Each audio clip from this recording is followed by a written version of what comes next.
Nerd nigga alert. Nerd nigga strike again, my friend. You hear me?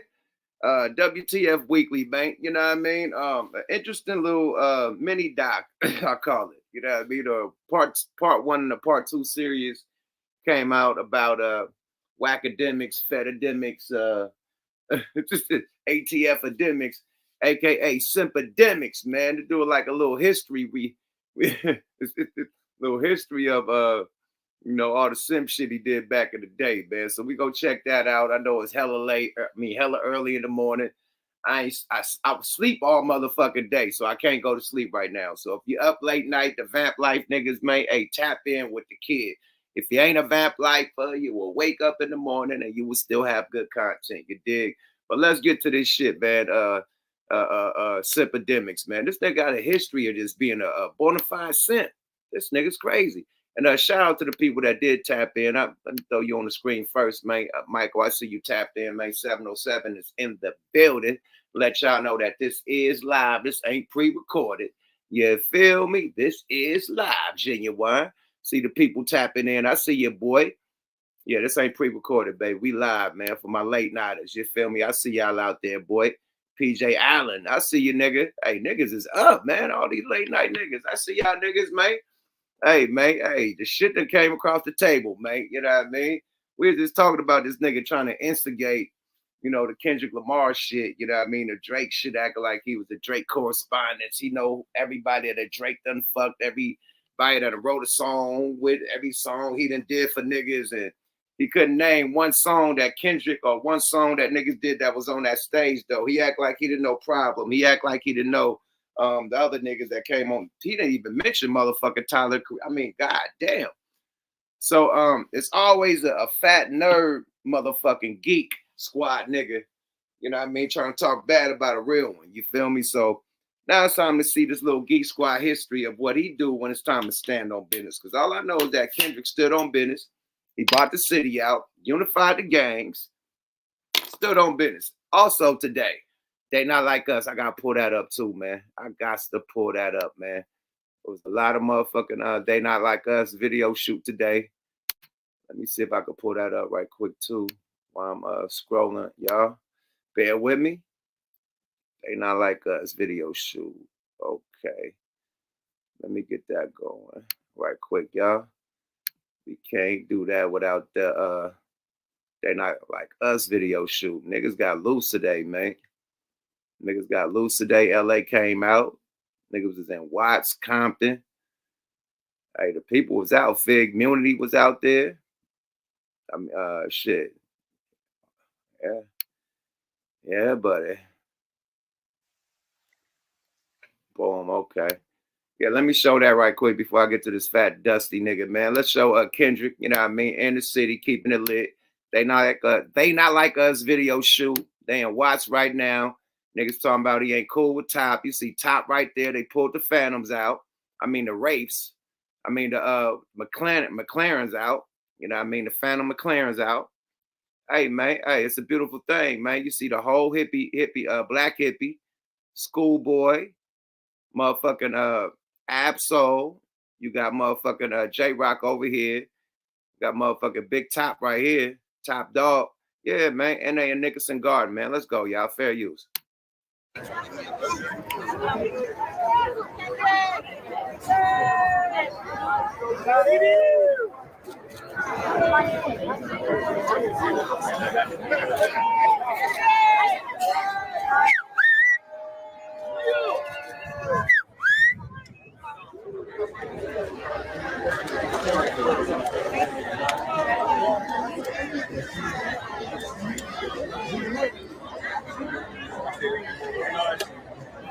What up, y'all in the chat?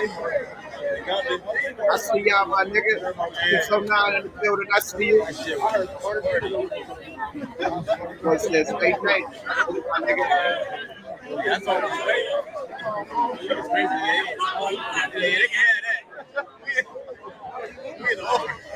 They shooting the video, nigga.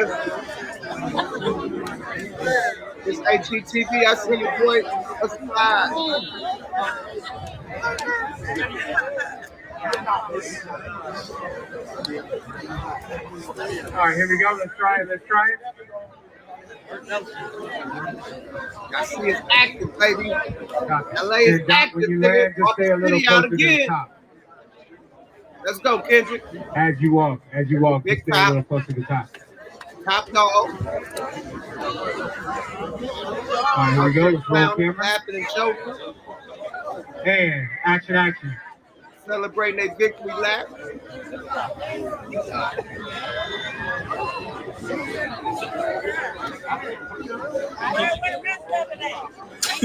Okay. What she said?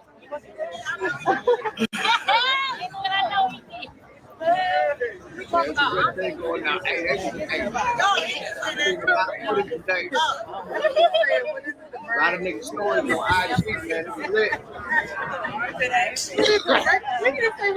Hey, Doc, can you come up next to top?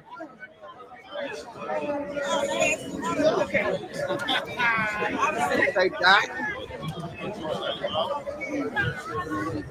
Them niggas clowning, boy. Yeah, man. Wait, you heard that? Them niggas look like Cash Money. They got no limit. Y'all remember how Cash Money and No Limit used to be in the middle of the projects, nigga, with the foreigns and shit, like on the grass and shit, nigga, with the hood out rapping? Yeah, this remind me of some Cash Money, No Limit shit, man. They in the middle of the projects with the big phantoms on the grass, nigga. That's huge, boy. Yeah, man, do your stuff, Kendrick. Bop, bop, bop, bop, bop. I'm gonna do my stuff. Yeah, do your stuff, nigga.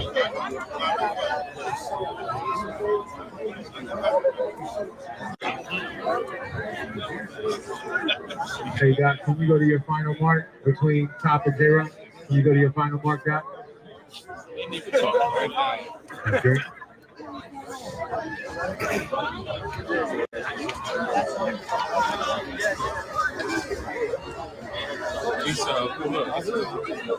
They outside, nigga.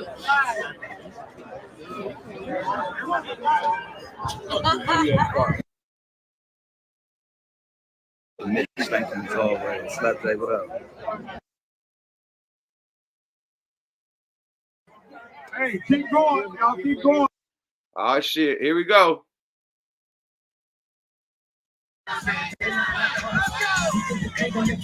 Hot nigga.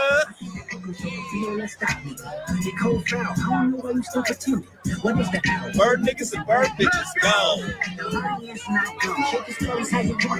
Then I slow. I lose most money.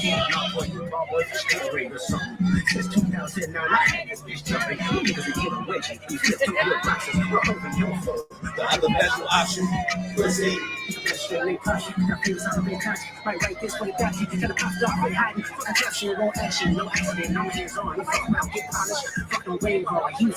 don't know where this is at.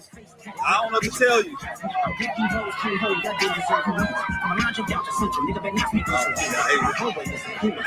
nigga ran right up in there. Hey. D-Roll right on up. No. Hey. Hey! Uh-oh. Everybody about to crowd in. Oh, shit. All right, and this where it's going up. Oh, shit. All right, y'all. Yeah. Oh, shit. Hey, get the fuck out there. It's lit. You knew that wasn't gonna last. What? I need to see. Go ahead, see this. Yeah, I need to get on somebody's neck. Let me hit you up real quick.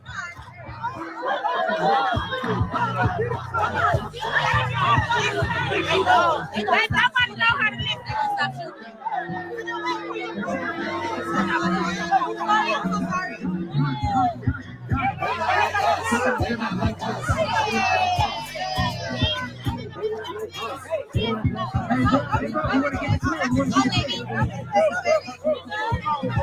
They want to. Okay. Hey,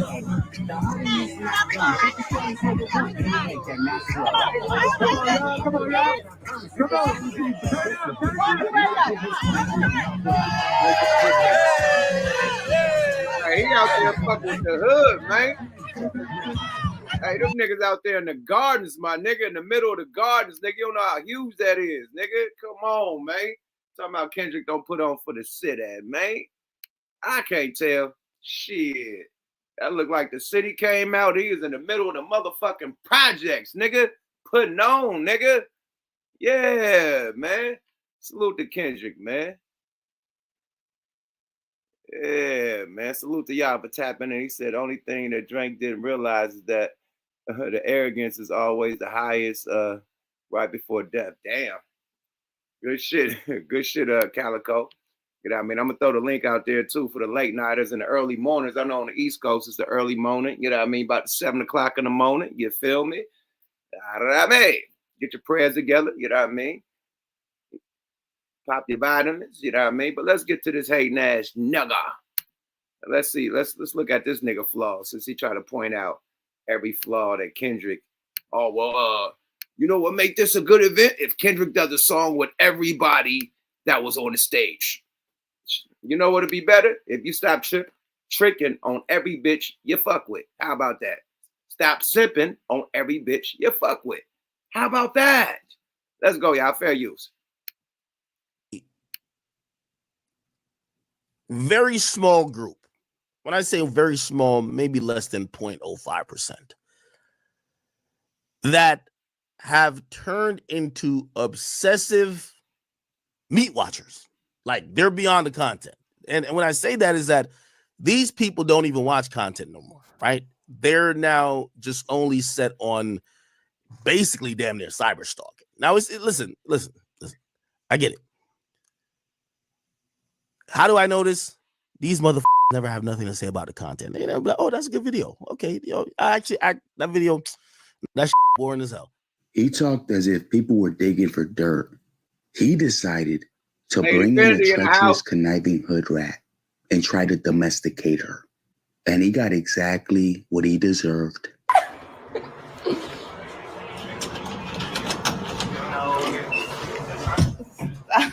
You hear that? That nigga said he took a hood rat. I notice He said he took a hood rat and tried to domesticate her. Let's go, y'all. That was, hey, you got to peep what he's saying. Let's go, y'all.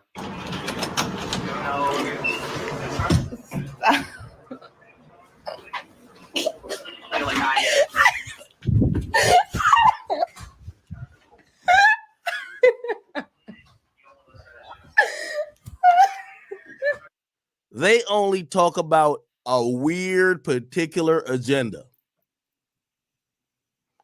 Those are the people that get upset when I tell them, man, go to hell. I don't give a fuck, because y'all are not necessarily supporters anymore. Y'all have turned enjoying content. Like, for all the people who come here to say, yo, I'm at work, I'm driving a truck, Big Act finna go make this feel like it's nothing.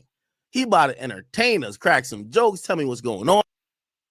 Anytime an entertainer go through some bullshit in a relationship and some street shit and some rap shit and some lawsuit shit, this my chi face ass nigga is the first to report on it.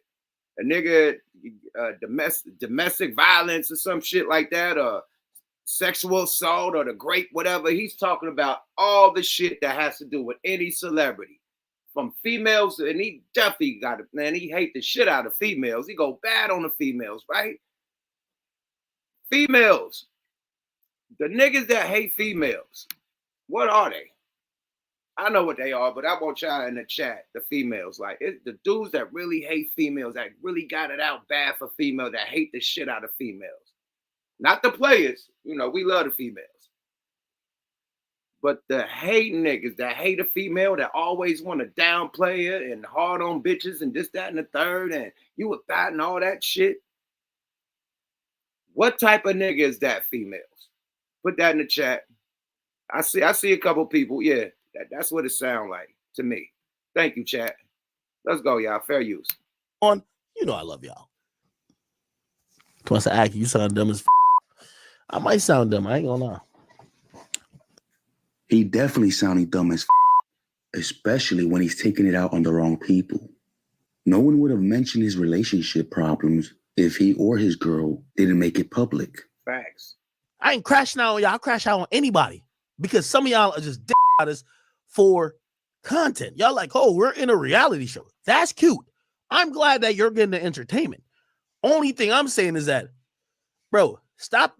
Don't try to change me. Act because I don't care what y'all be like. Hey, Acker, you back with your ex? I do what I want. So if you got any problem with me, I don't care about these weird niggas. I don't know. We want you to be humble. Shut your ass up, nigga. Come on, man. Get out of here. You're not even with the chat. Like, you like some imposter. Like, chat, we got to, like, all my minds in Discord. You hear one of these weird ass things. Oh, no, I love Act, but I'm just trying to hold him accountable. I get your ass on that. Listen, it's time of war now, nigga. Like, we here. Like, what's up? Time for war. The only war he needs to worry about is the one with his girl. Facts. And clearly he ain't built for war. Facts. When he has to catch his breath after taking 4 steps.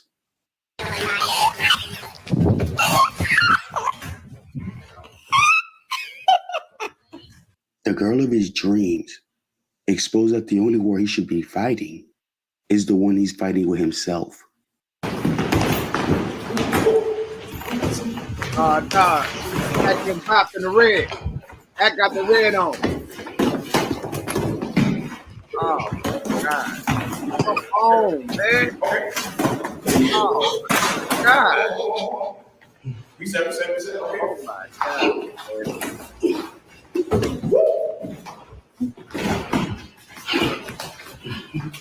Come on, man. Oh, nigga got on headgear and hiding, bro. You got on headgear. That nigga got on headgear and running. Bro, you got on headgear running for his life with headgear on, bro. Done. Well done. The nigga got socked all in the back of He could beat on his chest and make all these excuses he wants. But at the end of the day, he only has himself to blame. That nigga ain't got no hands, man. Look, Calico, let's get you up in this motherfucker, mate. What's up with Calico? Man, Network? that nigga ain't got a drop of hands. Salute to the dragon, man. That nigga ain't got Bruh, patty cake maker hands. That nigga got you can definitely tell just by how he was reacting. That's the type of nigga that'll throw a punch and close his eyes at the same time. Oh my God, right? He one of them niggas. Yeah. He one of them niggas that get socked and spin around, nigga. You're a soccer nigga, you do a spin, nigga, like Hey, that nigga. Around, that nigga go. Out. That's the nigga that spin around. Bop! That nigga definitely gonna drop his head and windmill on a nigga. Oh man, the instant windmills, you know, come on, man. Nigga turn that shit that look like when you go into the bay, you start when you're on the 5 freeway, you get closer to the bay, you start seeing the windmills. You see the windmills. Bruh, nothing. Everything about this nigga's face. You look at that face right there. Everything about that nigga face says harmless. You do not have to worry about me. Manchi. That says Care Bear. That nigga's a Care Bear. Yeah, come on, my nigga. That nigga's a pure Care Bear. Tickle me, Aki. Man, all that nigga tickle me, Aki. Teletubby ass nigga, man. This Barney ass nigga, man, he is very peaceful, my nigga. He is not no threat to nothing, my nigga. That nigga is zero threat, my nigga. You hear all that shit you talking to Meek? Meek, come through, Meek. I got security. We gonna shoot you up. It's like, bro, you couldn't. Your security wasn't even there when niggas was ready to rob you. Your bitch had to lock the door. Where was the 20 security guards that you said you got and everybody armed? And remember, you said he got 50 guns in the house too. Remember that? Yeah, this nigga's a classic example of motherfucking what they call that shit, not deflection, but projection. This nigga's a classic example of projection, bro, nigga. And trying to control the narrative. You know what I mean? Like when you got a platform, you could lie. And right. If you got them followers that really believe in you, could, you know, hey man, shit, they really like believe Trump you, supporters, my nigga. They gonna follow you off a cliff, nigga. Bingo. So this nigga got the nerve. He got the nerve supporters. You know what I mean? The motherfucking what the niggas called? The motherfucking Geek Squad niggas, the nerds, the gamers. The gamers. He talk for them niggas. That's the face. He like they president, right? So when you got a nigga like this trying to disrespect the streets, you a gamer, my nigga. You a computer geek. You can't disrespect the street, and you trying to talk on street politics and like you know what's up. Like you look at the Kendrick show and you didn't know who performed, and you want to talk about LA politics. Like, well, I don't, well, this gang or that gang, bro. You don't know shit about LA, bro. He not like us. He not like us. What would it be good if Kendrick did a song with every one of those guys on stage? Because Drake did a song with everybody. He did a song with Cole. He did a song with Baby. He did. Those are famous artists. The Migos is famous, my nigga. They had a deal. That ain't no underground niggas without no deal. But if he did that, that'll be better. Like, man, shut your bitch ass up and make some drums, nigga. Period. This the thing, though, my nigga. Who tricked you into believing that a nigga was waiting on your opinion? Facts. Or that your opinion even matters. Like this goes back to like what I don't understand about Clubhouse, right? You have a lot of people from different politics and different states and different cities and shit, and then they get to talk about one person from one section politics, and it's like everybody in the fucking United States got an opinion on somebody's city and somebody's street that only them niggas from that city and that street should be concerned about. Not everybody should have an opinion. You don't even know the fucking politics out there. But you get every nigga on Clubhouse with an opinion. Oh, you're a rat. You're a snitch. You would. You paperwork. They don't know half the shit that goes down out there. You know what I mean? So it's the same shit with these nerd niggas, these streamers talking about real street shit, real hip hop shit that they don't know shit about. Period. But it's real convenient that when a nigga hold any kind of heat by that nigga or hold that nigga to accountability on anything, it's convenient how that nigga will backflip onto that motherfucking but I'm just a citizen. I'm just a citizen. When niggas stay in a citizen's lane, then nigga, if you just a citizen. They go to that Charleston White. I'm calling police. Yep, nigga, I got 911 on speed dial. Nigga, I got them. Yeah. They're gonna resort to that, but don't talk that shit to get your head split. You gonna talk that shit and instigate and antagonate a motherfucker to make him want to do something to you. When he do something to you, you're gonna call the police. Well, when I go to court, because if I ever have to go to do something with you niggas and I have to boob out one of you niggas, I'm gonna take all the footage with you intimidating me, with you threatening me. Yeah, pull up. I'm gonna beat you up. I'm gonna shoot you. This is your motherfucking podcast and your channel saying this multiple times. We finally bump heads. You got slid on your motherfucking wallet. Nigga, I'm self-defense. You said you were going to kill me and shoot me.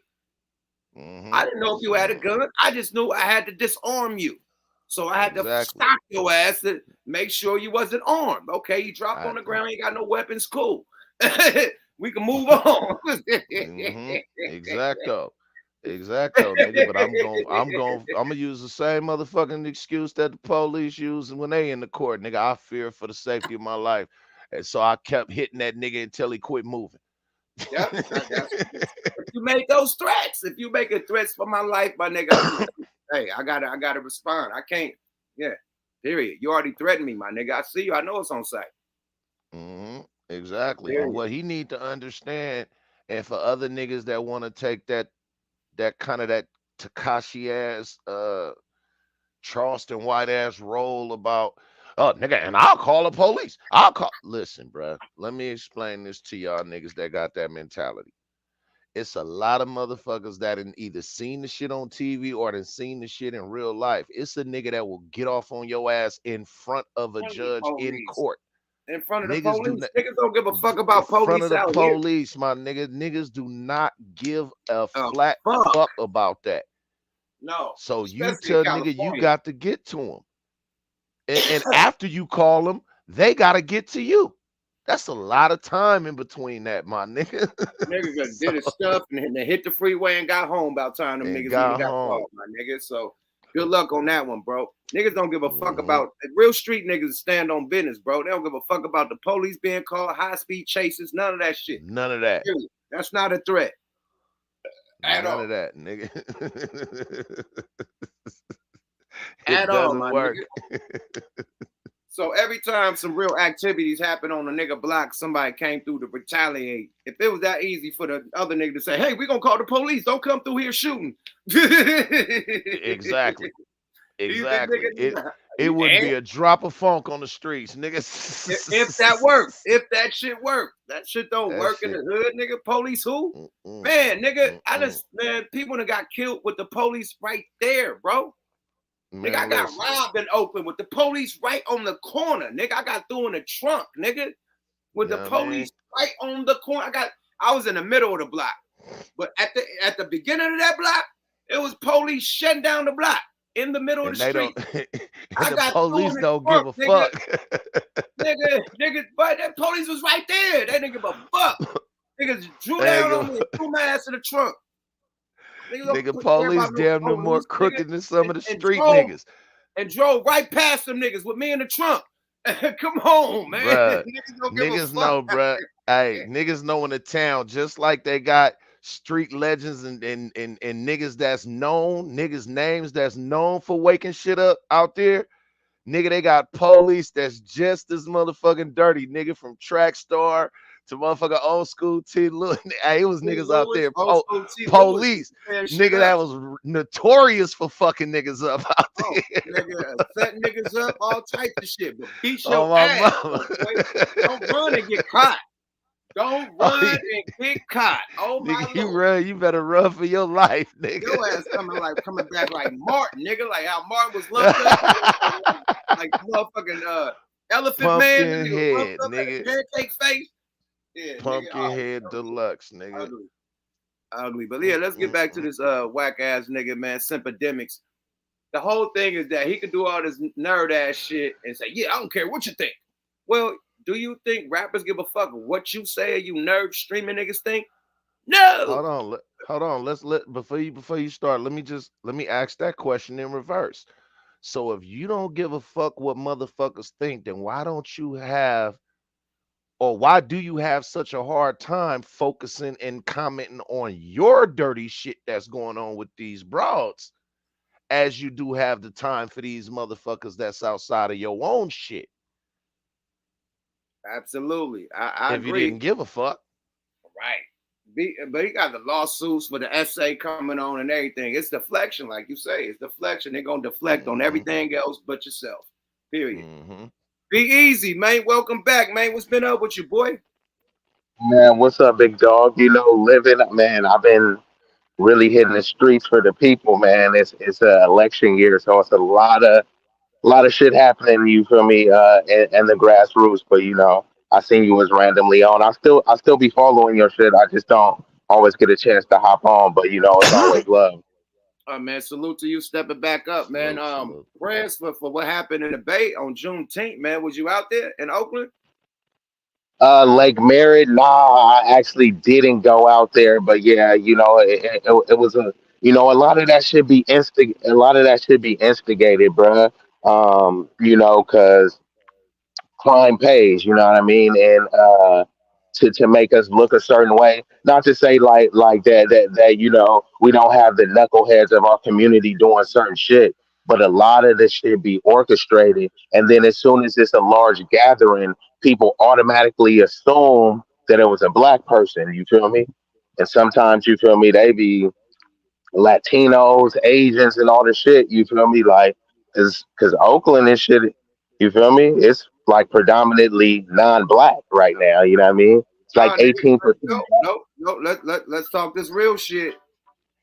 Talk about them Salvadorians that done took over Oakland, nigga. Them Mexicans that done hot past the border, they done took over Oakland. Am I lying or not?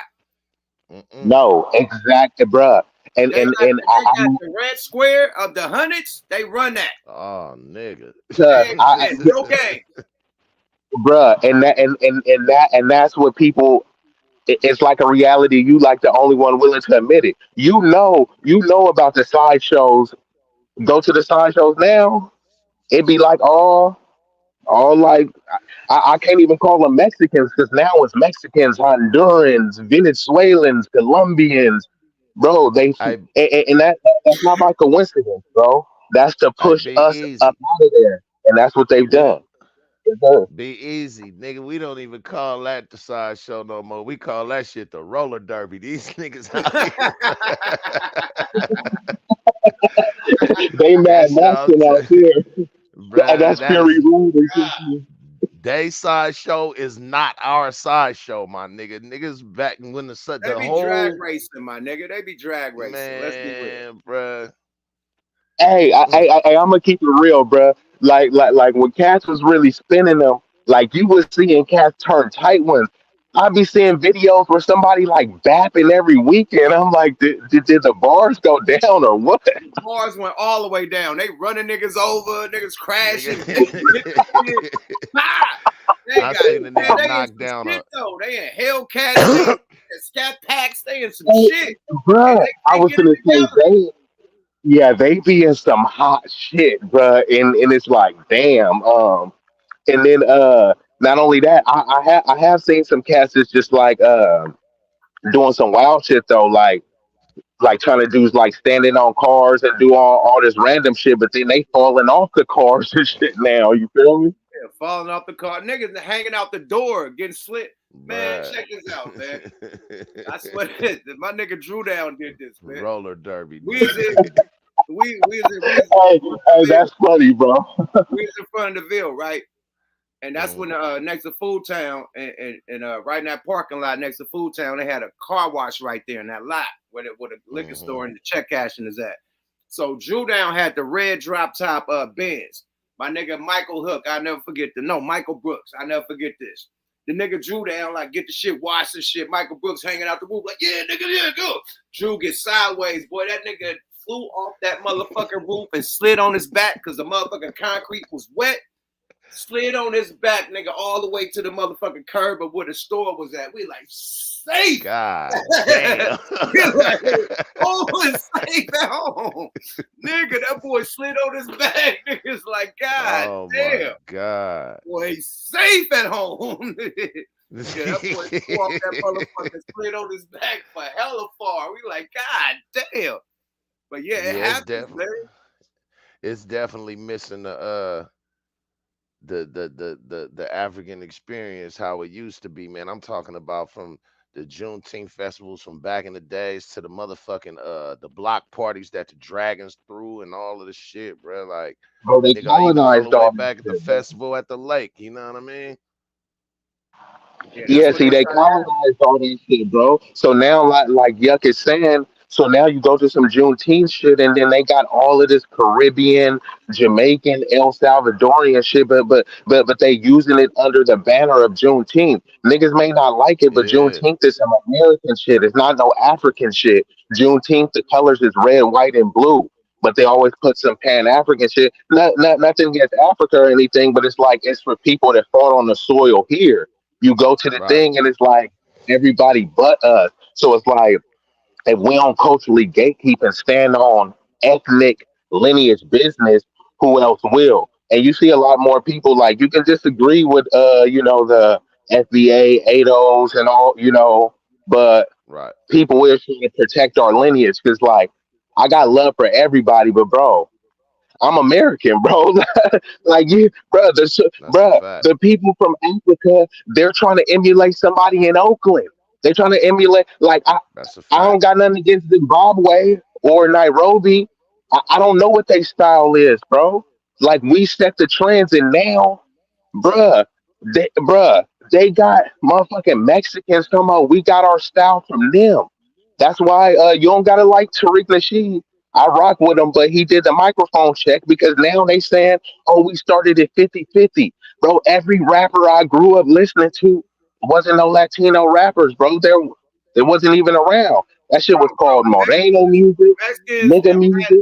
Mexicans and Latins didn't even fuck with us. Only in the Bay, but like other places, they didn't. Like LA, Mexicans don't fuck with black people out here. Like, come on, man. How could they be a Right, part of some shit when you don't even fuck with the niggas? Like, when we close by the border right here. New York ain't close by the border, but right here, Mexicans don't fuck with niggas right by the yeah, it's border. real, Now, further up north, real Pisces. we had some love up there, and the North A's fuck with us. You know what I mean? Because we It's a went, you know what I mean? whole different They was They was the plug, you know what I mean? So we was working together. Out here in LA, it's funk, nigga. And this is closer to the border. You feel me? So, and I probably go for Dago and everything that's further down. That's closer to the border. Right. So how can you create some shit that you don't even fuck with? It's segregated out here in LA. You know, and then, you know, also, not only Tariq Nasheed, the nigga, what's the nigga name? Dwan. Oh, Dwan B. Dwan G made a good analogy saying that Dwan B. Yeah, Dwan B, right? Dwan B, the comedian, right? That be with Craig Facts. He said, he made a great point that, yo, how can you be part of something that how can you make something that came from funk music, that came from jazz music, that came from blues and shit? Like hip hop was blues and jazz and funk samples that made the music for the rappers, right? We didn't have no mariachi band shit. They trying to say, oh, y'all had the steel drums. Like, what the, are you serious, my nigga? Y'all gonna claim steel drums as y'all had something to do with it? The music of it. I'm talking about the lyrics, the people that made it popular. And if y'all had something to do with it, why we not dressing and talking like y'all then? Because everybody talk like a black hip-hop nigga right now. Not a Mexican hip-hop nigga, not a white nigga, not a Latin nigga. They dress, talk, act like us, nigga. The first white person we ever seen with a grill was Paul Wall. Now we see white people, Asian people, Mexican people, Chinese. Everybody got a grill. That's some black shit, my nigga. Let's be real. That ain't no Mexican shit. Even getting a haircut, bro, you know, we grew up around the Latinos, and it's all love, but it's like we ain't letting like the lies, the revisionist history. My Mexican homies, if they got like a taper fade, it'd be like, bro, they would say like, why are you trying to be black? That's what they would say. Like we don't get haircuts like the blacks. Now everyone getting fucking taper fades and shit. And it's just normal shit. Everybody getting grills. Everybody saying nigga. I was talking to the someone and I was like, hey, what's up? Ese vato, fool. And they were like, hey, dude straight up told me, he was like, essay. He was like, I don't like you saying essay. He was like, that's something that we say between ourselves. And I looked at him. I was like, don't you be saying nigga though? And then he just said, I never thought of it like that. And he didn't say shit else, bro. Wow, yes, check the nigga. Check them. Yes, he did. But the thing is, a lot of times we won't even ask them. You feel me? You don't even gotta be hostile. Cause I always say, look, bro, if you cool, I say this. You know how they say all lives matter? I say all slurs matter. Nigga is a slur. So if you cool with saying nigga, then you cool with calling you whatever slur your ethnic group is. But I'll say it in a polite and endearing way. If that's unacceptable, then you know it's unacceptable for you saying it. I always ask them, hey, bro, is your son a nigga? Was your grandpa a nigga? When you give birth to a son, did you just give birth to a little nigga? I be asking people like that and they just be stumped. I'm like, yeah, well, just like, why are you even using the word? Because it sound cool. And then I heard it in a rap song. You heard bitch in a rap song. So if I call your mama a bitch, I heard it in a rap song. Is that acceptable? You feel me? So like the excuses be corny. Niggas can control their tongue. No one is forcing you to say nigga. It's no gun to your head. So your tongue is a muscle. So if you can't control your muscle to say nigga, then you can't get mad if somebody don't control their muscle if they two-piece. Facts. It's all involuntary, remember? Hey, freedom of speech ain't freedom of consequence. I'm a free speech absolutist. You should say whatever you want. You feel me? It's just like people don't have to react the way you want them to, though. Yeah, that's like if you go up and slap the shit out of somebody and they turn around and shoot the fuck out you, you can't cry about the reaction when you were the motherfucker who initiated it. You wouldn't have never got shot, period, if you wouldn't have put your hands on that nigga. Hey, I always say this, bro. If you shoot me with a 380, I'm not obligated to come back with a 380. I'm coming back with an AKAR or something bigger. Mm-hmm. Let me Exactly. this is no disrespect to my brown brothers and sisters. We got love for all of y'all. We just saying what the temperature is out here in California. We don't know what the temperature is everywhere else. We from the Bay Area. I live in LA, so I can tell both stories. You know what I mean? Period. And we done been, all of us done been up and down this motherfucker. So we all can tell both stories.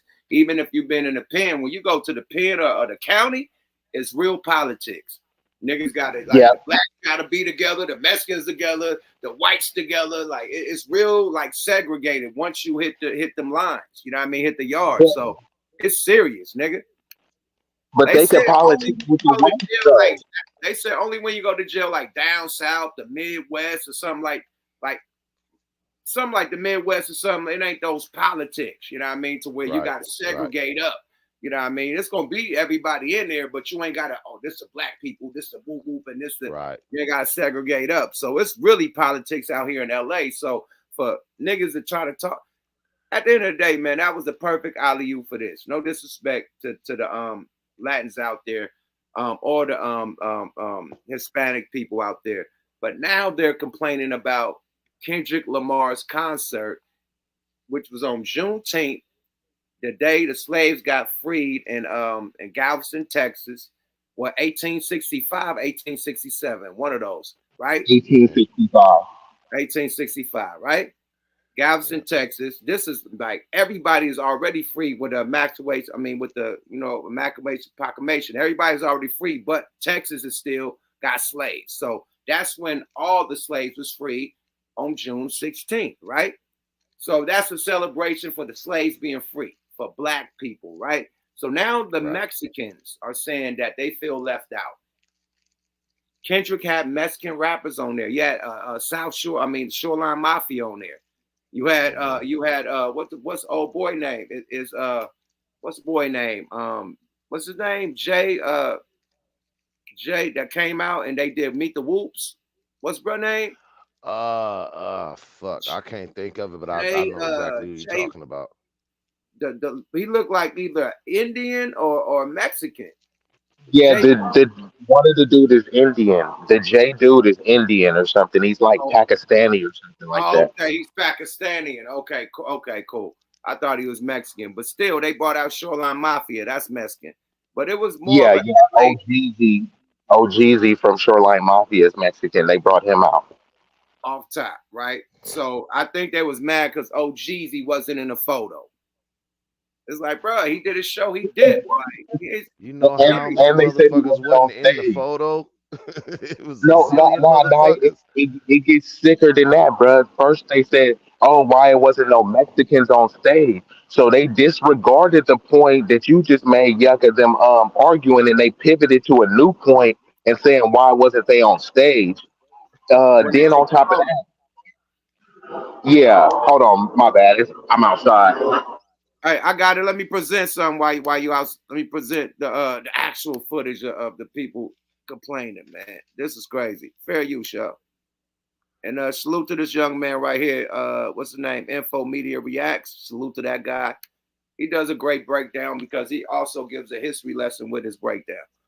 Let's go, y'all. Let me bring it back a little and see if this is okay. Cool. Let's go. You do with Juneteenth. Those are the colors that we should be rocking, as you see right there. I just want to clarify that. So once again, every time black people are celebrating, singing, dancing, whatever we're doing culturally, everybody wants to steal our style or claim that they were the founders of something that we founded before they even got here. And so this is no disrespect to Mexican people. They have a rich heritage, a rich culture. I don't know how many of you all are aware that one of their first presidents of their country in the revolution actually is part black. You have black Mexicans. And you know that they get treated poorly. The black Mexicans in Mexico get treated very poorly. I'm going to tell the truth, and I'm going to tell it. Somebody's gonna have to tell the truth. But this video that was put out on social media really raises the eyebrows. Let's go ahead and play this Man, Right the now, Fendi y'all. in the house. Let's go Reddit. Go Reddit. Edit. If I'm not mistaken. Hey. Basically, I feel like the Mexican people were underrepresented last night. Let me move it back and let's play this one more time. No, yeah. So basically, I feel like the Mexican people were underrepresented there. Stop it right there. As you can hear him, he clearly says that he feels that the Mexican people were underrepresented at the concert at the Inglewood Forum where the Lakers used to play. I'm going to ask everybody in the chat room, all of you that are listening out there, this was not a celebration of everyone's culture.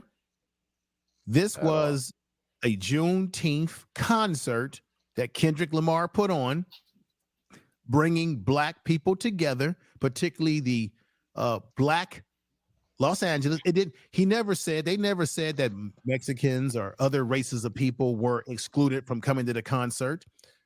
But why is it that everybody feels it appears, I want to be fair, I want to keep my dialogue on this channel different from the Information Man show and just keep it real straight to the point.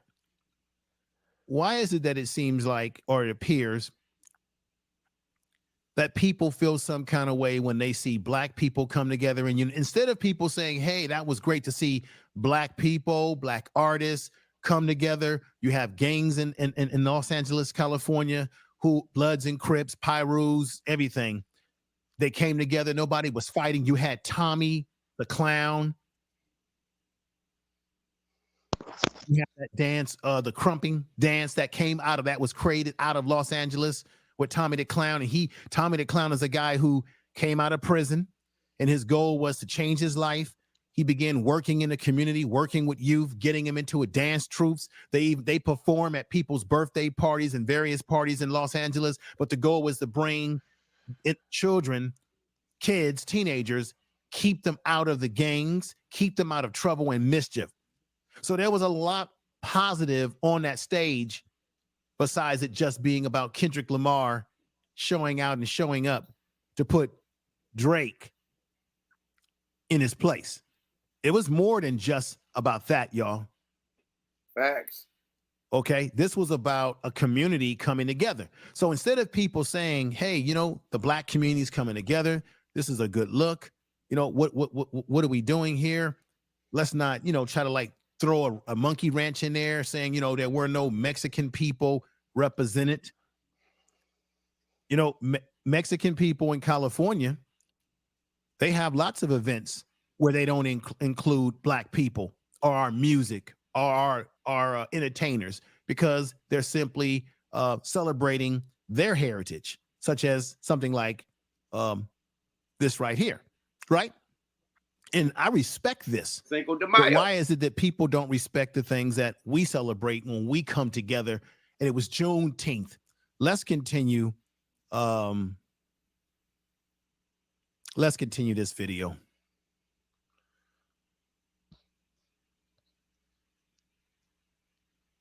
Last night. I feel it. I can see that. I can see that too, man. But And a lot of people are telling me that I sound like bitter or something. Like, I'm not a rapper, fool. I'm not tripping about not being on stage. I'm saying, like, Jeezy performed, I think, last night. Yeah. did he? That would have been nice if he would have been on stage. If he would have. Now, maybe the young legend had something to do, so he dipped. Right. Because all the artists that did perform were up there. Facts. I respect it. You respect it. You hear what he's saying? They respect it. But wait till you hear what he's going to say. Let's continue. Who was up there? I can't keep count. There was a lot of people that went, but I think Jeezy was the only person that didn't pop out? Or were you going to say he's the only Mexican that performed? Both. So they're talking about Jeezy. I'm not that familiar with him, but they're talking about maybe he performed in that concert, maybe he didn't. But the problem is they're setting up here sort of trying to downplay the positiveness of what took place on that stage, but focusing on this and what appears to be an entitlement in which Mexican Americans we deserve or should have been on that stage where they are not using critical thinking skills, such as it was a Juneteenth celebration. So obviously it's Black people coming together under the banner of Juneteenth slash concert for Kendrick Lamar. So therefore, he brought Black people together on a very special day that has to do with Black people. All right, let's stop right there. Let's do some dialogue. Lady Divinity is in the building. Welcome to the panel, Lady Divinity, for the first time. Good morning. I know. I can't believe I'm up right now. Let's go. What you guys say about all this, man?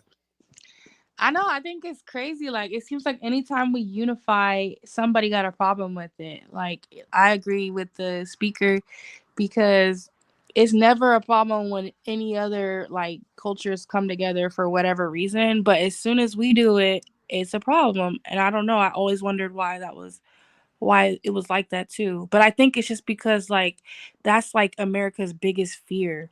I know we're speaking about like a specific rapper, but like in general, like I don't think they want us to have another Black, unified country. I don't think that's what they want. It's threatening to see that many Black people come together on stage or anywhere for that matter, especially for like good or like unity and not fighting, like you said, not causing conflict. So yeah, that speaks volumes. It's weird. It's like I agree with you, Lady Divinity. I think what did Public Enemy album was called? Fear of a Black Planet. Fear of a Black Planet. That's exactly what it is, man. When they see that Black unity, it's like, yo, if this shit go from state to state and it's gonna be a Black planet. So they do fear that. Absolutely. And they get mad. And they get mad and feel left out when we unify. And why should you feel left out? Because when other races and other people do they, tribal things for their culture, like we can't like, hey, why you leave the Black people out? Like we can't say that. That's our culture. Like even though Black people feel like they part of the Indian heritage, right? We feel like we indigenous. We feel like it's some Black, Cherokee Indians that's Black, like literally, like let's be real, right? But no Black people in America has got none of the reservation shit. They got none of the casino type of none of that. None of the Black Indians has got none of that. Let's be real. So we could be over here like, why they get all that? We ain't tripping. Like y'all got that cool. We're gonna keep it pushing and do our own thing. Right? We ain't complaining, even though we're entitled to that because we're Indian too, right? Mm-hmm. We don't get the reservation money that they hand out from the casinos. The motherfuckers get checks every month from the casinos. We were the only ones that missed, our inheritance and our reparations. Reparations. Everybody else got it though. The small hats get reparations. Shit happened in Germany. We have nothing to do with that. And they get reparations over here. That don't make no sense. The biggest slap in the face is that directly after slavery was abolished, the only motherfuckers that got reparations was slave owners. Yeah, so they don't have an issue with reparations. They only got an issue giving it to freedmen. And like the point that y'all was making, all of these other groups, like Neely Fuller and others told us, we don't have no allies, bro. I talked to a Mexican and I was like, bro, your community, like individually, there may be some cool people, but I'm talking about on the political level, there's no allyship or anything like that. Every group is fighting for their group, and that's fine. But it's like you're fighting for your group at the expense of attacking us and trying to undermine us. That's where the issue comes in. And all these other groups, they need us divided because remember they had that Stop Asian Hate campaign demonizing Black folks. If we were so violent, why the hell would you want to set up your store there, right? It would make no sense, right? But every corner you see a non-Black store. So if we're so violent and just so ghetto and you can't stand us, why the hell are you setting up shop here? Because you want to extract the money and go live somewhere else. And because we've been so inviting to others and been so disorganized that's what they want, and people have been just so entitled. You always Mm-hmm. hear, you'll see somebody do a dance, and then people be like, he's invited to the cookout. You don't hear them inviting you to their quinceanera and fiesta. Jewish people At ain't all. inviting you to their bar mitzvah. If you do a Hell Jewish no. dance, they gonna be like, dance for me, nigga, and then no invite. Somebody will do a dance on a TikTok video, and we're like, come on, and you can say nigga too. It's that's why Mm-hmm. we gotta truly culturally gatekeep, and that's why I always appreciate you for holding these spaces, yo. No, real That's a talk though. fact. Like we gotta gatekeep our shit, man. I'm glad you said that because they got gatekeepers for their culture. Period. Like you can't. Like Hey, listen. bro, remember they called Tyga because Tyga had did that video. That Oh, video the wasn't even Mexican as video. Oh, they was hella mad at good. Tiger. They was on his head, bro. They was Man, talking about La Raza. they went to Hot 90. What they went to the radio station out here where Big Boy is at. They protested in front of the radio station, nigga. What? Yeah, bro, it was wild. Yeah, yeah, they protested. It was the American what's it the American American Cholo. American Cholo, him and his people, they protested like it was wild. And American Cholo, they said he's like Honduran or something. You see what I'm saying? So they just all come and just click up against us. Oh, you can speak Spanish here, we'll click up against us. You know what I mean? And I'm not talking about everyone. I'm talking about the one that's doing this. This is well documented. Firebombed Boyle Heights. They firebombed the black people out of there. You know what I mean? Like, you feel Oh, me? I You just know heard what's about saying? that. I swear I just man, not two spots. Royal Heights Yeah. and another spot. It was one in 2016 and one in 2014 or 15. It was back to back. Literally. Yeah. Yeah, Yep. yeah, like yeah. Like, come on, man. It's Where, issues. where's our allies? Where's our allies? Speaking about the Chicano rappers, where they ain't gonna speak up about that. But if somebody do a video like Tyga, who was like half black, half Asian, you know what I mean? If they want to put that on the whole entire black community. Tyga didn't grow up like us. Tyga grew up with like a silver spoon. Nothing against that. That's a beautiful life. But I'm trying to say, they Why calling them to can't the coffin like he speaks for us. not to cut you off? How can they do hip hop, right? And we don't take it as disrespect to us. We take it as homage to hip hop. Y'all doing y'all version of hip hop, y'all style. So when somebody plays homage, like let's say when Floyd Mayweather does a fight on Cinco de Mayo, he comes with the sombrero, Ooh-wee. with the Mexican flag colors, with his boxing uniform. You know what I mean? That's paying homage on y'all holiday, and I'm fighting on y'all holiday. And You know they what I mean? called him a Same straight thing with racist. Tiger with the video, you know what I mean, saying the words or whatever the chorus was, paying homage. Why they don't take that as paying homage and everybody else could do our shit and we take it as paying homage, but they take it as disrespect when we do their shit. That's the craziest shit. You said a word right there. That's the craziest shit right there. Everybody can do our shit, but we can't do their shit. It's disrespectful. And right now, when we do our shit, it's disrespectful. So it's like, God damn, we can't even do our own shit. This What they shit is trying to crazy. do? I saw you covering and you touched on this in that stream when Tariq destroyed Myron and all them. You touched on it a little bit. Now they taking our shit and they trying to do it like all the other genres. You've seen Beyonce, right? She put out a country album, which we created, and now the white folks is like, no, we ain't playing it on our radio stations. It ain't country enough. Rock. If you try to get into rock, they like, why is the black folk doing rock? We started this shit. So we didn't culturally gatekeep all of our other shit. Even lowriders, you know that? All my friends is in the low them is black dudes. It was segregated. When he say all of his friends is in the low rider, all of his friends was black. It was one white dude in that group. But what I'm saying is on record, you'll hear like the Chicano movement. They were like, "Oh yeah, that song."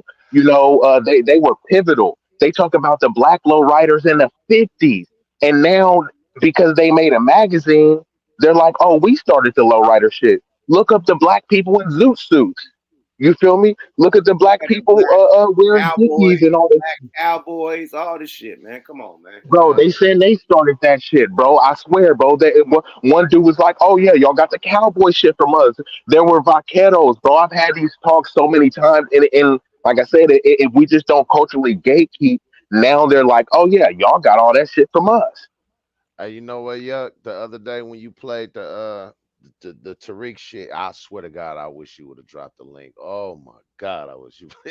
But that No, video, that was a pre-record. That was a pre-record, my nigga. My okay. bag.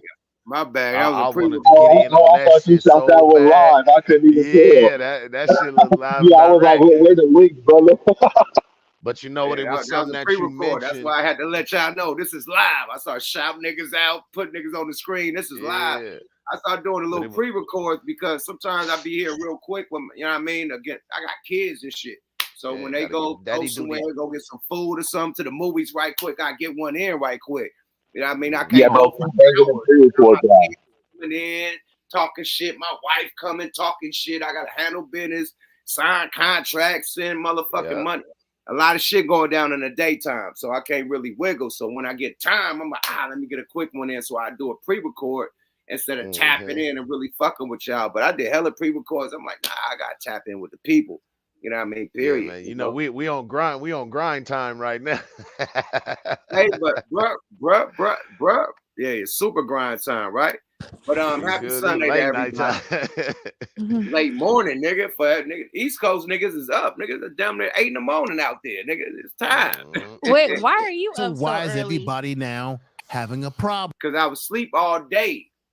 I've been asleep all day. I've been having boss plates and good weed.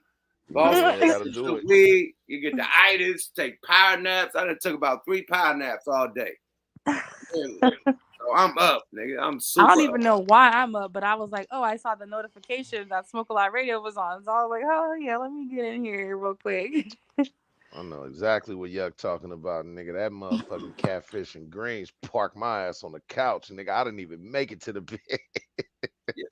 Instant park. Instant. Nigga, Insta park, nigga. Oh, I know why I'm up, because I was hearing like things in the house. Like I feel like somebody was in here or something, but it was like, the house when it creaks, like when like little sounds happen just out of nowhere, And and the I house just couldn't settling. sleep. The house is settling. I Yeah, was just like, that should be wild. yeah, I can't sleep when that happens. Like, oh. Now you I know gotta what I sleep. I can gotta sleep say. in bed on Wednesday night, so I don't hear some of It that. it That's was some. smart. It was something done like what Kendrick did in the Bay Area. It wasn't on the largest scale like that, but I can say when Yuck and the whole mob hit the stage, but it was so many motherfuckers that was waiting to see that. When I seen that, oh my gosh, you got to be from the town to know how important that was. That was a good motherfucking look, bruh. See Banks come back out, man. Oh man. Where did Kendrick shoot the video? I seen some highlights of that. Was he? I think he was in Compton. Compton. That was it was He was in Nicholson Compton. Gardens. I just played Nicholson Gardens. He was in Compton, and Nicholson Gardens. That's the two. Oh, He was that's in. what I'm saying. I seen a couple other scenes. Right on. I know they had to go to the Watch Towers. They had to hit the Watch Towers, but I think to keep it honest, the crowd was doing too much. I think like everybody's trying to get a picture with Kendrick, trying to do too much. I want to see how they edit this shit. I think they need a whole nother shoot with just them, and they just do their own thing. They Hey, probably they I probably feel you on reshot it. that. They probably reshot it, or He probably that needs was some damn near solo like before scenes. the end. Yeah, he Yeah, need like yeah, some real solo scenes. You know what I mean? That's some like B-roll footage shit in the hood and all that. He yeah. needs some real solo scene and some real acting going down and some real shit. You know what I mean? Yeah, It's hard music, you just man. gave some free game that you don't realize for the video editors, because especially like some of my the young artists I work with, they think that like they video is hot simply if they have 100 niggas in there. It's like, bro, no, it got to just be more than that. You feel me? You got to have like you said, some acting, something going, scene shifts, and then if it's your video, but I'm focused on three different dudes dancing in the background, it's like, bro, you You gotta taking have away your from your. you gotta have your performance scenes. What I saw Right. all today was niggas crowding him, and he. Besides, when him and Mustard was at Tom's at the little burger spot, when they was at Tom's in front of the Ferrari, and it was just them two doing their thing. And you know, when he walked up and he did his thing at, you know, Nickerson Garden in front of top of them. Other than that, that nigga was crowded. Kendrick is little. He get crowded. You ain't gonna see this nigga. Like literally, he kept getting swamped. Like they kept on motherfucking mosh pitting the nigga when he tell the crowd to come in. Like, nah, get behind me, nigga. Don't mosh pit me to where they can't see me. And they kept on saying, hey man, you can't see him. It's no reason to do this shit. Make some room so we can see Kendrick. So I think the crowd was hella hyphy, and they gonna have to do some scenes dolo. I think. Definitely. Yeah, I think they are. I think they are gonna do some other scenes. I can't imagine it just being all that in one. Like usually they have to do different takes to keep people interested. Like, right. Yeah, that was I think today. I think they probably shooting like tomorrow and Monday. This was the day for the city. Now we're about to go do our private shoots and let's get that off. You feel me? Straight up. But let's get to this. I don't see what's going down with these guys, and the whole banana in the tailpipe is when they don't know what Juneteenth really is. This is crazy right here. Fair use. And shout out to all my Hispanic and Latino. This is just a podcast. These three dudes don't speak for all Mexicans. Let's make that straight. It's just these three dudes complaining. All right? Let's get that straight. Fair use. Problem. And I'm going to say this again. Every other ethnic group in this country and outside of this country, they delineate themselves from everybody. When Black people try to delineate ourselves in terms of our heritage, our lineage, and even Black people that were born here under that Juneteenth banner that you see right here, of those ancestors that were slaves coming off the plantation from slavery into Reconstruction. Why is everybody trying to pigeonhole, or it appears that people are trying to pigeonhole into what anything that Black people have going on? When we come together, people feel uncomfortable. I give you an example. If you have a group of 10 or 20 Black men who go out together to maybe all right, let's get to it. Americans, shout out to Black people in Los Angeles in the day that they were celebrating, a day of what we've been told or to believe that it was a day of freedom under Article 3. Article 3 was the article in which they freed Black people. I'm going to read off about that tonight. You notice that he never acknowledged the fact that it was about Juneteenth as well. He made sure he shouted out Kendrick, but marginalized the fact that it was also a celebration related to a struggle that Black people went through. Check this out. Do you think it was supposed to be like... First of all, let me start off by saying congratulations to Kendrick Lamar and all of the wonderful individuals that performed last night. Yeah, shut them up. So I'm not trying to go racial with it, but I will say... we're just picking each other's brains apart. Although it was Juneteenth, and I believe that's in remembrance of the massacre. I don't want to be wrong, but is it in Tulsa or in... Oh my God. No, he did not. That's where they fucked up. You don't even know what the fuck you complaining about. Wow. He fucked up before that, even when he said, I don't want to go racial, and then he immediately went racial. That's like no disrespect, and then you immediately disrespect. And let's be clear, Mexican is not a race. It's a nationality and an ethnic identifier. Don't take my word for it. Look it up. Most Mexicans classify themselves as racially white. Just like you heard the video, there are Black Mexicans. So you can't just say Mexican is a race because there's Black Mexicans. It's a nationality and ethnic identifier. Most Mexicans, there's a saying, mejor la raza. Don't take my word for it. Look it up. It means whitening the race. In order to whiten the race, means you got to keep fair-skinned people. Look at Telemundo. Are you going to see any of those Afro Black Mexicans on there? No. Nah, if it's the midget, they bring out a little midget looking, a little dwarf looking Afro like dark one. But if it ain't the midget, like Remember the nigga on what was that shit called, man? Fantasy Island. They're playing. Like a nigga like that. It's gonna be, but he gonna be dark. Yeah, that's like a minstrel show. To be Y'all remember? Was it Fantasy Island? What was that shit called? Nah, I but can't remember, remember. I That know was that. called Fantasy Island, right? When the niggas I know, like, but I know. and they fly into the island. That was called Fantasy Island, definitely. I know Amara La Negra, she's always spoken out about that because she's like an Afro Latina, and she looks fully black, and she's been complaining about that ever since she came out, that like they don't represent the Afro Latinos. There's probably more Afro Latinos on the planet than there are otherwise, and yet somehow they get like kicked to the back. Like they're never in the front. They're never in mainstream television. Not like you won't see them that much on Telemundo. And if you do, they're usually like a prostitute or a drug dealer or some shit like that. Bingo. And I didn't see the second Wakanda, but they had a Mexican dude in there. His name was Namor, but he was one of the dark skinned Mexicans. And y'all can look this up. They had some Mexicans complaining because he was too dark. They was like, man, if y'all don't get a Mexican, why y'all didn't get the light one? This is in Wakanda forever. Namor Wow. was too dark. Yes, bro. They written articles about that, and then they start talking about the colorism in Latin America. Yeah, because like the sister was just saying, unfortunately, Namor was a fair-skinned Mexican. How they all look. How the fuck is he too dark? He looked like these brothers on the table. How is he too no, dark? well, He wasn't they darker than the brothers. He had a okay, tan. yeah, that's what they were saying. They said that was too much of a team. On the table.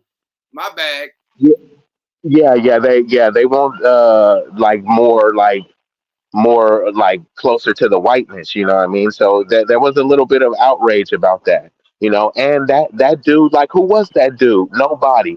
A brother from the Bay, Ryan Coogler, gave him a shout, and instead, similar to this, instead of embracing like, oh look, man, it was a unification of the black and Hispanics.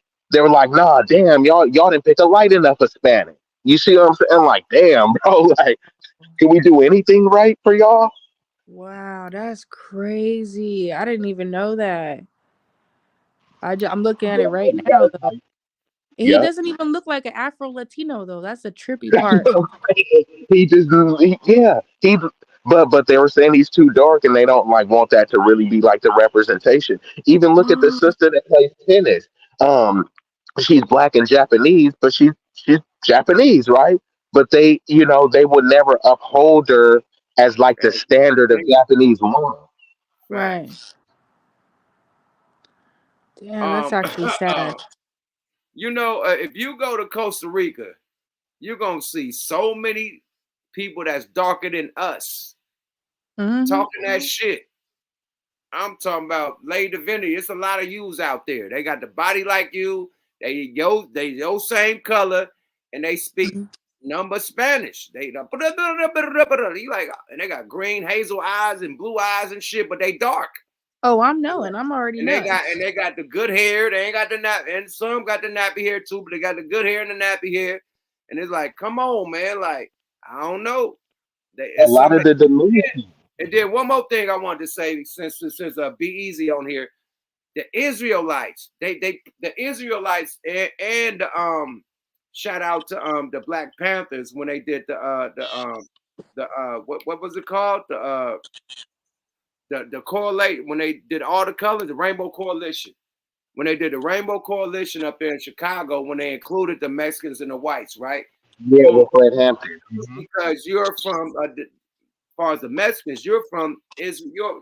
You're a tribe. You're part of the 12 tribes of Israel. So that's why you see the Israelites and the Mexicans marching together. The ones that are, pushing the religious lines and shit. They marching together because you see these pyramids in Mexico. You see these pyramids in Africa. There's pyramids in America, pyramids in everywhere. It's all connected, and everywhere the pyramids is a tribe. Am I lying? Nope. Not at all. And Asia, that's why they Arab, assassinated. Mexico, Because I think people fail to realize is that black people were the first people on the planet, and it's already been scientifically proven that we are the most, like, basically the oldest race of people, because we've been around like for dynasties. but There's you know, there's been, it took generations to make the white color. yeah. It took generations of mixed breeding, all only light skinned and and making the albino and all that. Like, it took a lot of mixed breeding to make that. Allegedly, if you go from the big head scientist, what the dude named, the big head scientist that was supposed to mix breed, cool, the big head scientist, right? So shit goes deep, man. Shit goes deep. But like you said, Lady Divinity, you're right. You know, all creation came from the black man and the black woman, because if we was made from sand and dirt, right? God grabbed some sand or some clay and then breathe life into that, right? What the fuck is a sand gonna be? Is it gonna be white or is it gonna be brown? If you build a sandman right now in the beach, you build a sandman, is that gonna be brown or white? I'll wait. You build a mud man, what's that gonna be? Brown or white? I'll wait. Well, the mud for sure gonna be brown, but sand, it just depends on where you at, because the sand come in different colors. They still tan or dark. It ain't white. Yeah, it's not white. Yeah, it's tan or dark. You get some tan sand or you get dark sand. Yeah, they say sandy beaches, not white beaches. Tan or brown. But at the end of the day, man, the thing is that just in general, they're trying to erase our history. They don't want niggas to know, because right, they've been doing that. If you know how powerful you are as a black man, African man, whatever you want to call you, Haitian, whatever the shit you are, if you don't know the history that y'all made on this planet Earth, you will never know how important you are to this planet Earth. But with all the shit that we went through, Haiti going through their shit, Jamaica going through their shit, like Africa going through their shit, the Black Americans going through their shit, like, we still prevailing. They can't stop us. Like, we just keep on. Like, they can't stop us. Like, literally, like, they done tried everything but drop a fucking nuclear bomb on us. They can't get rid of us. It's a ain't it like some kid in Africa that graduated, like, and then did all types of, like, it's shit going down. Like, it's shit going down. That where motherfuckers got knowledge, you got people building shit, creating shit, inventing shit. Fuck hip hop, fuck sports, fuck entertainment. I'm talking about the inventions we bring it to the table. They can't stop us. Man, you're right, but also at the same time, though, like, there's so many of us. All they can stop is the criminals, and all they can do. Maybe they can't stop. They can't stop. All they can do is, not to cut you off. All they can do is stop the criminals and erase our history. That's it. Or rewrite the history. But the thing is, they've wiped so many of us out, like, with tactics over the years. And so, like, yeah, we're still here, but, like, some of us aren't as strong, and some of us not gonna make it because it's like so many obstacles against us. That's why they call it the projects. It's really projects for a reason. Like, it's an experiment, and they've been experimenting with us and keeping us away from being able to excel, because discrimination, like redlining, there's just too many factors against us. So, like, I don't know. I feel like seeing that Kendrick concert was cool, because I don't think I've ever seen anything in history where it was like so many black people, like, together from different walks of life, and like that was a sign to me that it's possible. Maybe it's possible through music. Like, that's why Bob Marley's not here today, because when he was around, it was all peaceful, black people coming together in peace and love. And I think that's what they're the most afraid of. So we're just so divided because of all the tactics, and now it's like automatic. Now we're not even really, now it's like we are creating barriers for ourselves too, because we've been so conditioned to do so. So it's just such a twist, and that's why I fear that is gonna continue to take a lot of us out too. Yeah, no, I agree, You know, but they definitely can't take us all right. out. So we don't even need everyone on. We got to think of it like this. Um, if you believe the numbers, which they purposely undercount us, but let's just go with the 13 or 15% of the population. Our 15% of the American population is influencing the entire globe. So that's how much Mm. influence and power that we have. It's just we're misusing our power because we're not leveraging our power. So, and we don't even need, they say to get to a critical mass, all you need is 5% of the population. What's happening is we just don't have enough people in prominent positions that's on code because being on code for us hasn't paid, right? If you say some anti black stuff against us, black on black crime, until you blue in the face, they'll cut you that check. If you're talking about empowering us and community banks and cooperatives and enrichment and education, suddenly there's no money for you. And even some of our own people, right? I'm mentoring youth, and then people won't donate to me, and it's fine. I'll make a way. But then you'll go pop bottles at an establishment where the owner is probably racist. You know what I mean? There's Right. no white supremacy forcing you to do that. So there just needs to be a mental paradigm shift, and that's why I always respect Yuck so much because like rappers have influence. It's cool. I'm from the streets. I'm from the hood, so I like listening to fuckery and ratchet shit. But it's like when they put a mic in front of your face, you're supposed to represent not only your people but yourself as a man, more accordingly. You know what I mean? And then people is just always drunk and slurring and stuff like that. So people Mhm. need to not be looking to these influencers to be our savior. We need to be the influencer. Music and food get people together. Throw a little party at your house, barbecue and talk about the election season, pass out pamphlets, all this shit. Nothing is stopping us from doing that. If Right. people just get 5% of their circle and you get them on code. And there was a saying, each one teach one. That's Yeah. outdated. My new one is each can teach 10. If each one of us on this panel was responsible for bringing 10 people to the party that was 10 reputable figures, what we be already 50, 40, 50 deep right there.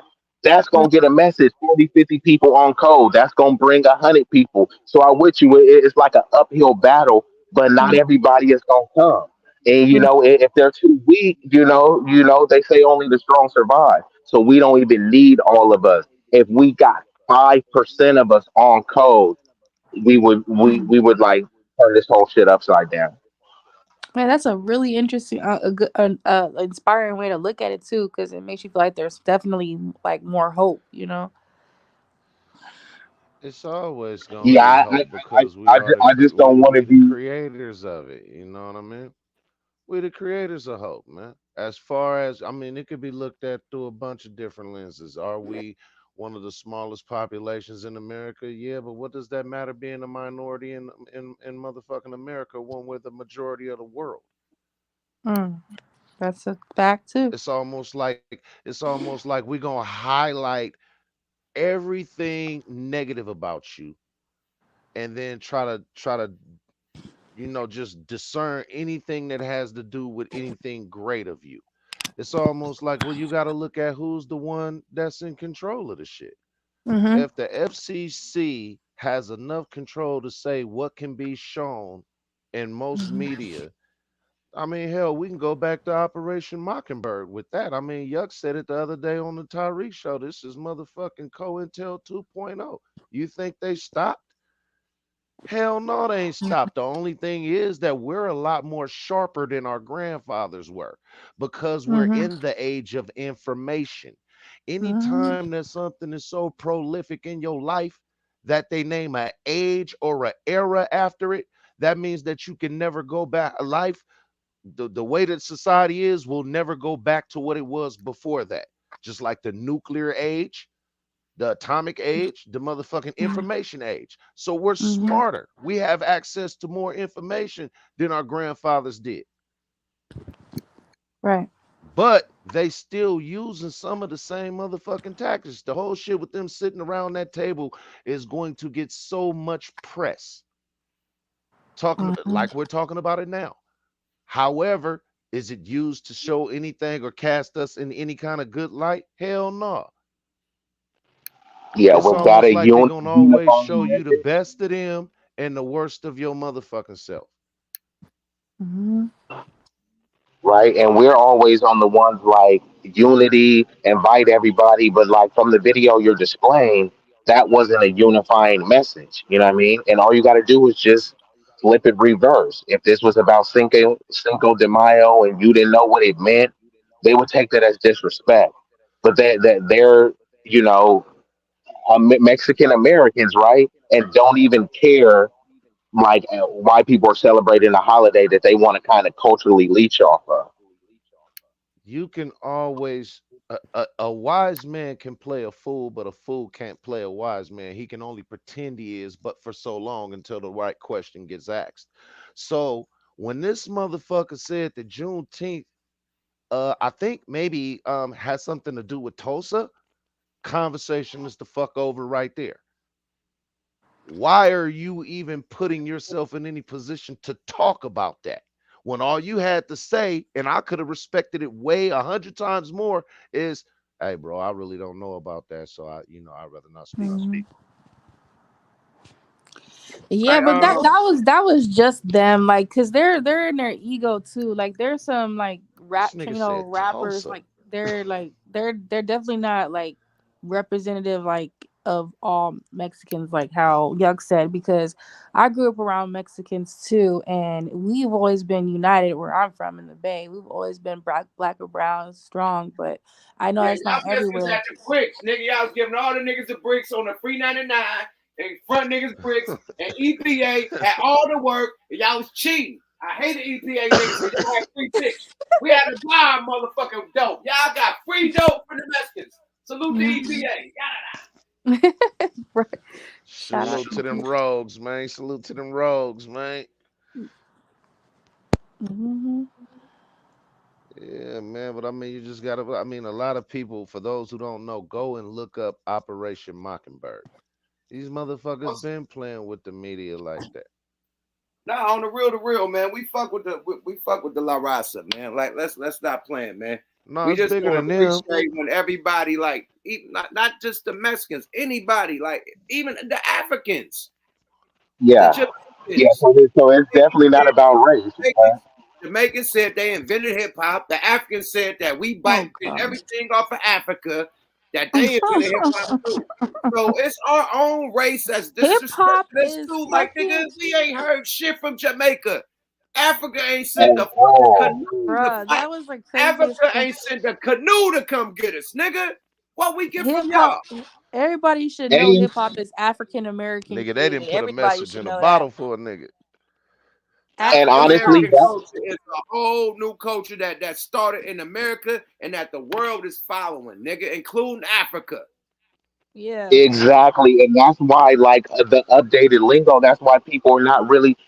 There has already been a name established for our ancestors politically, which was freedmen. Moors. If you want to add the Negro, but I'm saying politically, that Moors was never established. I'm saying like the freedmen actually was. They had a freedmen's bureau, etc. So that's all I'm saying. But in The the Moors was the ones that bought the motherfucking dudes out here, man. We run this shit, man. We ran Spain, France, all that shit. We was importing shit, all the fine designer shit to France. We took over that thing, you know what I mean? Spain, all that shit, and gave them all the shit that they needed. The knowledge, the books, the swag, nigga bought clothing out there, taught them niggas how to do their whole shit, and took them niggas to America. Right? Yep, I was just going to say Columbus, the people that they had navigating was black, and they got More. Ivan Van Sertima. On all the Columbus pictures, you'll see a black guy at the beginning of the boat with a red hat on. That's a Moor with the red hat on. Look like Correct. Latino. Man, that That's is a not red. a surprise. Even Thomas Edison, that supposedly invented the light, he had a black genius slave He assistant that stole helped the him with invention of everything. the Yeah, so that's the Nah, thing. Like, even Thomas even Edison even helped him. not even okay, not even going back that far. My own family, I have a family member from like way back that I, way back created the cotton picking machine. And my dad told me the story, like, and it was stolen from our family. Like it was a machine that picked cotton, and it was stolen from Cotton the gin. backyard. They tried to buy it, and he refused, or they tried to negotiate it somehow, and he refused, and he basically was just trying to show it to get money for it, but they refused and they just stole it. So, and that happens a lot with black creators. Like, and even now, like, dude, my fucking Instagram was like, they were tripping over like nothing. Like, oh, this post is inappropriate, and it was just like me. Like, it's like just me being normal, but black creators No, get but no, you talking about your new service, your new traveling booking services. So that's going to be a threat to the other booking services. So now we can't post that. You know what I mean? Like, yo, I got my own traveling service. I right. can't post my shit because I'm a black content creator. I can't post a travel, but Yo, I had to everybody else delete can post hella that shit. videos. I had to delete hella videos just so they could like approve me to be back in the recommended feed again. Because I just saw on my Instagram, I was like wondering why I was like my engagement was so much lower than normal, and it was like, oh, you're shadow banned because you have all this content that is like not, and mind you, I don't have no OnlyFans to do nothing like that, but like they were shadow banning my posts from like Snoop Dogg. They're like, oh no, this is inappropriate, like little dumbass shit like that. And I'm like, wow, like I would see other That's people. black unification, but that's black unification. That ain't got nothing to do disrespectful against the laws. Now, if you post something about somebody getting beat up, something that's against the laws. You can't do that. I learned that the hard way. I try to post something about they They got all kind of red flags. Yeah, it is black. I'm gonna keep it a buck. You could post black people getting beat up. You post Right. any other race besides a black motherfucker getting beat up, blurb. I'm telling you, I could post black motherfuckers punching each other out. Once I post any other race getting punched out, it's over. Nah, nigga, blurp, blurp, blurp. They blurp. How many people on YouTube afraid to use the word nigga? Nobody. They Nobody. use the Yeah. they use the hard Nobody. ER, but they won't say the K word for Jews. They won't say the word for Asians that rhyme with brink. They They won't. won't even They say won't. the grape word that rhymes with the R that start with the grape. Yeah, They won't even say that, but they say exacto. nigga, nigga, nigga, nigga, nigga, nigga. I said it. I did it All bad. I day got long. friendly your jab. Hey, I and did then it. I did it. I came for your dad. I gotta go bad. I gotta go bad. Like All day long, all day strong. And this is Hey, and then, another. they say you should get over it, right? Don't be a snowflake. So I say, cool. If that's the standard, when I call you a slur, I don't mean it like that. I mean it in the same way that you meant nigga. But they don't want you to hear it. Then all of their arguments fall apart. Oh, I heard it in a rap song because when they be saying it, they be walking around Walmart with Taylor Swift playing, saying, "What's up, my nigga?" There's no rap song playing. You feel me? There's no guarantee you'll hear forcing you to say it. no Mexican nigga is playing Taylor Swift. He playing Lowrider. Nigga, he ain't playing Taylor At Swift. all. Nah, that nigga crazy. That nigga playing, no Mexican nigga is playing Taylor Swift. Hey, I don't know. Hey, they ain't no model look, right? I'm not letting you slide with that. I got too many Mexican homeboys. My niggas Hey, play real wild. That ain't gonna fly. That ain't gonna fly. Northern Cali, we tapped in with our essays, nigga. We fuck with our essays. Heavy. Period. Yeah, the populations is way different. I don't know what's going down in LA. That state politics, I don't want to be a part of it because that shit is before I was born. Period. Right. So that shit go deep into the water and we can't change that. But let my nigga give you a history lesson right quick. Let's go, y'all. Fair use. And do the same thing like what Kendrick Lamar did and black folks at the Inglewood Forum. And Inglewood really is a black community which is being gentrified right now, ladies and gentlemen, in Los Angeles. But nobody cares about how black people get moved out of places that we live and we get gentrified by white. Because be easy. Then you talk about some shooting, some burn ups that happened. He about to mention the whole shit. Let's go, y'all. Fair use. Other people that move in, and then black people have to deal with the gangs in Los Angeles that have been inflicting. We're talking about the Mexican gangs that come over from Mexico that have gone into black communities and bombed them out. Oh, let's go back a couple of years. I did a show about this on the Information Man Show, my first channel, talking about this very issue. And let's take the megaphone off now. So let me go ahead and do this. Tell the truth. Okay, we're gonna tell the truth. This is gonna be a hard pill to swallow, and I got to tell it, y'all. Here we go. How many of y'all remember this back in 2016, July 7, 2016? This was the Los Angeles Times that reported this story. Latino gangs members firebombed black residents to drive them out of Baldwin Heights projects, prosecutors alleged. How many of y'all remember this story? I did this story of some years ago when I first got on YouTube on my first channel. I didn't have a lot of people watching, but how many of y'all remember that? Put sevens in the chat room if you remember what I'm talking about. Yalpo, you remember this. Mike B, what's going on? I'm going to end up modding some people up that are from my other channel. How many of y'all remember this?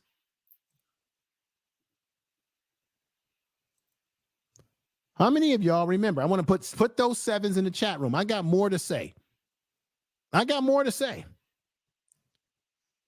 What's going on? Brunts, Flat Power, God. Let me mod you up. Let me mod you up, brother. You've been rocking with me for a minute now. And this is my other channel, brother. I haven't been doing anything over here in a long time, but now we're back with a new format. We're back with a vengeance, y'all.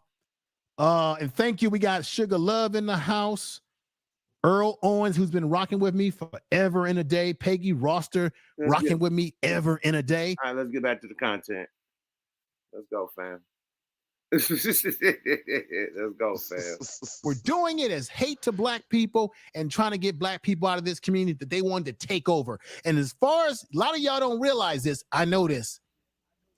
There's been a green light on black folks in Los Angeles for a long time, coming all the way out of Mexico from the Mexican mafia. I know this because of the kind of work that I do. I'm not a police officer. I deal with guys in the prison system. I'm not any law enforcement, anything like that, but I deal with young black men, and I deal with gangs in the system, so I know how this operates. They've had a He's looking to the body language. He's looking to the right and the left. I don't know. He'd probably be law enforcement. He's looking to the right and left like I'm not law enforcement. He had to make that. He said that twice. I'm not the disclaimer. Law. I'm not the law, but I know gangs, inmates. Like, nigga, you know inmates? All right, my nigga. What are you, nigga? What you the cafeteria, nigga, at the joint? Too many like, things you can be, nigga. Like, what do you work, nigga? Like, what you like? Bounty hunter. What's that Ain't motherfucker? too many things you can be, nigga. No, what that shit that be at court? The photographer, that shit that be typing. What that shit called? The stenographer. The stenographer, whatever that shit called, man. He probably one of those. But he's definitely a part of the private investigator. Like Ice Cube on All About the Benjamins. That he got a little office like that. Probation officer. He looked like a PO, my nigga. He looked like he could be a cool PO that let you smoke weed. Oh, you said a PO? He looked like a probation officer, nigga. Like, all right, I'll let you smoke weed, my nigga. Just don't get caught with the gun. That's what he looked like. Let's go, fair use. Yeah. A green light on us for years. Oh no, what'd you say, Lady Divinity? I was just saying it's crazy to see headlines like this because, in the Bay where we're from, is totally united with black and brown. Like we never hear no Yeah, stories it's like this different. out there. It's way different. That's why I'm like, huh? Like I'm shocked. It's different than I guess everywhere, but yeah. So it's surprising that some essays from LA, knowing that they don't fuck with the black people in LA, to say that. Like, y'all don't fuck with black people like that. As far as musically, y'all do. You know what I mean? But the streets don't get along. Well, that's Musically, kind of general. entertainment wise, everybody do business. The Mexicans fuck with us, It, everybody fuck with us. But when it it's comes to the I streets, think I could have respect. whatever the gang politics is, they don't fuck with each other. I'm not from here. I just know The they gang don't fuck with each other. politics. Gang, Yes. I no, said street, not entertainment. Entertainment, everybody get their money. But street shit, it's a whole nother play. That's all I'm saying. I think when it but came to the round table with them cats, man, instead of them trying to highlight how it wasn't enough Mexican representation on that Juneteenth concert, maybe they should have went about it another way and said, well, you know what, yo, be real. This is something that you maybe could kind of put together for the Latino brothers, and and let's do a big Cinco de Mayo thing. Let's use this as motivation to try to do something like that. I mean, and if I you felt also like if you felt there wasn't enough representation, then you go do it the way that you do it in your culture, I don't and you can think have them all the three, representation I you don't want. we don't know them three podcast dudes. I don't think they big enough to call a shot, to be real, first of all. Second of all, I think people need to worry about their own politics, man. We not complaining about Facts. not having black people performing at Cinco de Mayo concerts and festivals. We're not complaining. Right. We know Cinco de Mayo is a Mexican holiday. That's y'all shit.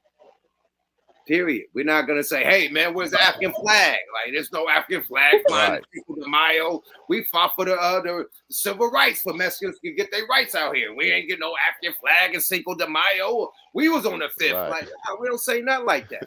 That's your holiday, I right? think yeah, but I think people are so used to us being so Salute to Gooch divided, the Great. at least in the media, that they really felt like people really just felt like they were entitled to everything we got because because we haven't really had that type of unity like how the Latinos have, and it's not the same, so they it's like it seems like it's like up for grabs, our culture, because like you said earlier, like we just let people do a little dance and they're like, oh, they're invited to the cookout. That's how we are. We're so like inviting, and we are amused by other people uh doing things like us.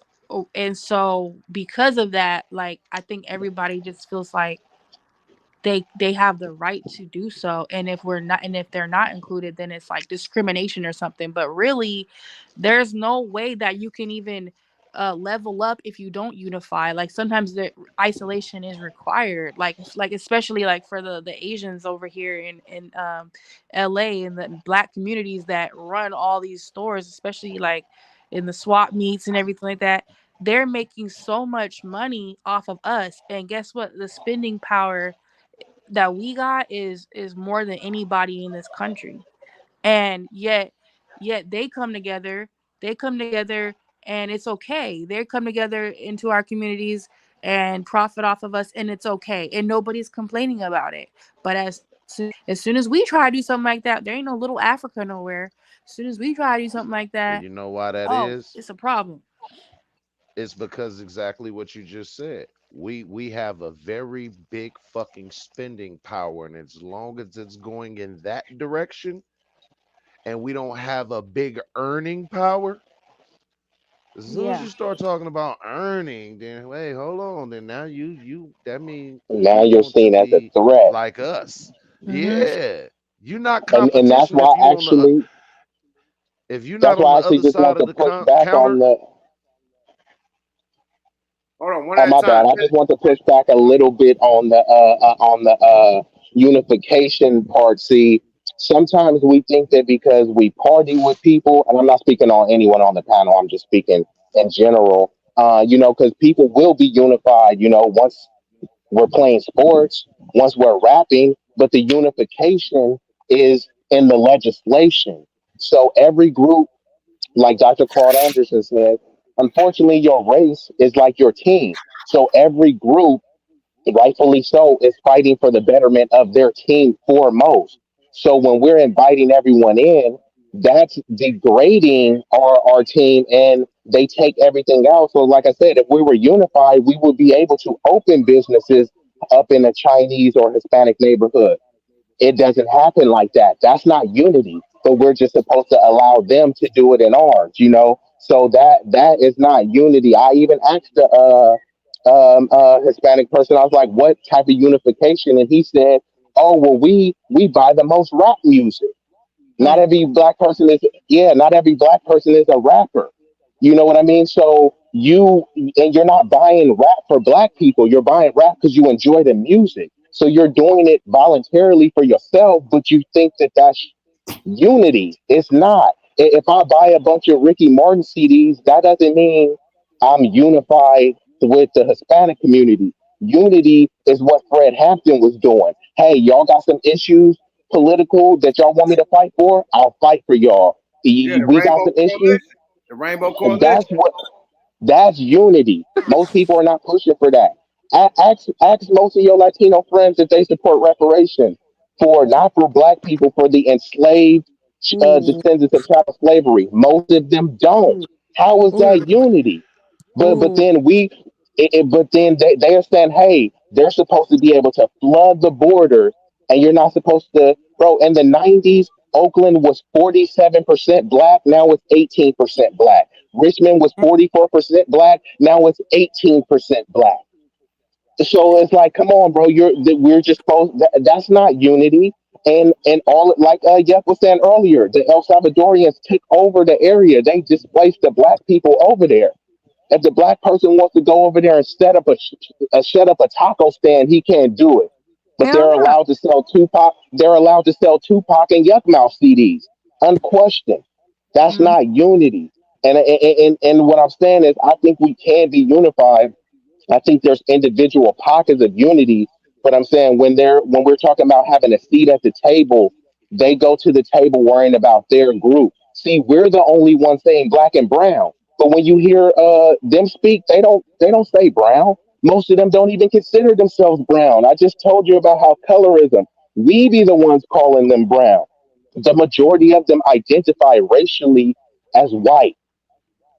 Is Canelo Alvarez brown? He's not. You know what I mean? He's Mexican, but he's not brown. So that's all I'm trying to say. Like, we just got to have it in a proper context, because I do think there can be unity, but we just got to put all the cards on the table so we can really unify. I'll fight for anybody issues, Mexican, African, whatever. But when my people in America is saying, hey, look, we got issues here and we need specific redress, how you can unify is helping us fight together. That's the true Rainbow Coalition. That's what I'm support.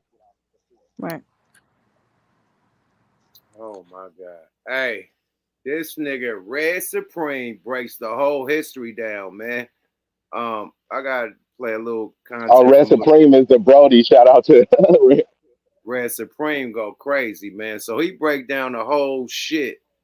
I thought it was bruh, but it was Red Supreme. So let me get the Red Supreme. He break down like the whole history in this shit. I'm trying. Let me get my boo together. Okay, boo. Y'all keep talking. Boom. Well, you know what? Another thing is like the civil rights movement. It benefited everybody really but us. Like the civil rights movement made it so that the other people from other countries people. come over here and they get the funding. Somehow it missed us. Like, Well, they slipped in the trick bag language. They slipped in the word minority. So once they did that, white women became a minority. Every person is non-black. If you break your leg and you disabled, now you're a minority. If you're a trans person, you're a minority. So yeah, they when it grouped comes us to all minority, together. there you go. And now they They keep grouped us doing it all when they together, say and people of that's why. color. Yeah, and that's where that part did hurt us, because when like our problems are so like specific to us, and that like how can you target something if it's just all over the place like that? We do need specific, very specific help. like in order Yeah, to build a nation comparable to any of our they know that. Hey, yeah, hey, they, hey, hey, hold up, y'all. Exactly. Hold up, y'all. Goose the Great. I sent the motherfucking link. Nigga, tap in. Everybody like, put Goose the Great in. Nigga, I sent the link. I'm about to put the link out one more time. Goose the Great, hit the motherfucking link, nigga. I hope this nigga ain't betting on horses and saying he can't talk. Period. Like, come on, my nigga. I been gave that nigga the link. But let's get brother in his motherfucker. The Great. Talk your shit, man. Yeah, can y'all hear me? Yeah, we hear you, bro. All right. So Tap in. Where you tapping in from? I'm from Marion, Florida, but I'm in Houston, Texas right now. Off top, man. All right. So basically, talk your shit. Yeah, so basically I'll be talking on Twitter Spaces. In 2022, I trended #1 for talking about illegal immigration in America. Basically, immigration has never benefited Black Americans. Right now, it's a whole bunch of movements, reparations movements, and we're trying to seek reparative justice for Black Americans. We want an anti-Black American hate crime bill. A lot of people come over here. The agents, they got a fucking agent hate crime bill. It's time for Black Americans to have an anti-Black hate crime bill. exactly. We need reparative justice. We demand reparations. How is it you got illegal aliens coming over here and getting stipends, EBT, food stamps, they get all kind of assistance. It's time for us to get that. You know what I'm saying? But yeah, I'm enjoying this conversation, and delineation is a major key to a lot of this. We're Black Americans are an ethnic group. Race is really a social construct. Black people in America who have always been over here, we are our own ethnic group. It's time for our government to respect that. But I'm gonna let y'all continue to build. But we really need reparative justice for our people. That is how we can really heal and build our community. These people owe us $1 trillion. But Yes. and they sending our money to Ukraine. Why are we sending all our tax dollars to Ukraine and Israel, bro? I want my money going to my community. I don't want to pay taxes and support Israel. They over there killing them babies and shit. I rather build my community. I want my money going back to my people. But yeah, I'm gonna mute my mic. Thanks for this this bill, bro. Allegedly, man, For sure, man. on the K babies thing. Allegedly, Oh man. yeah, allegedly. My bad. My bad. Allegedly. Let's go, y'all. Hey, Yuck, what Pac used to always say about that? They got money for wars and can't feed the poor. Yo, speaking of that though, did you see what they did in Hollywood? How they had finally did something to combat the homeless people in the buildup there, and they basically put planters outside on the streets to prevent like the tents. And now somehow it got banned. Like it's getting removed. So like now there's a law that they have to remove it. It's like so weird, but I'm like, okay, they're doing that specifically because they are leveraging all that money that they're supposedly spending on homeless people. Every year you hear them talking about, oh, we spent X amount of millions, billions on homeless, and I don't see shit. I don't even see a million. No, Lady Divinity. 20-some billion disappeared. They ain't spent shit. They didn't spend shit. So and that's why that was just in the Can you news. land on that government that Gavin Newsom fumbled, or where they can't explain where 20 billion went? Bro, for Yeah, real, it for was real, actually for real. 24 billion. It's 24 24 billion Nigga, I that ain't they said seen was I ain't unaccounted seen for. 24 So let them million. land. Let be easy know this shit. Let be easy talking shit. Go ahead, man. Yeah, no, I just want to say it was Gavin Newsom.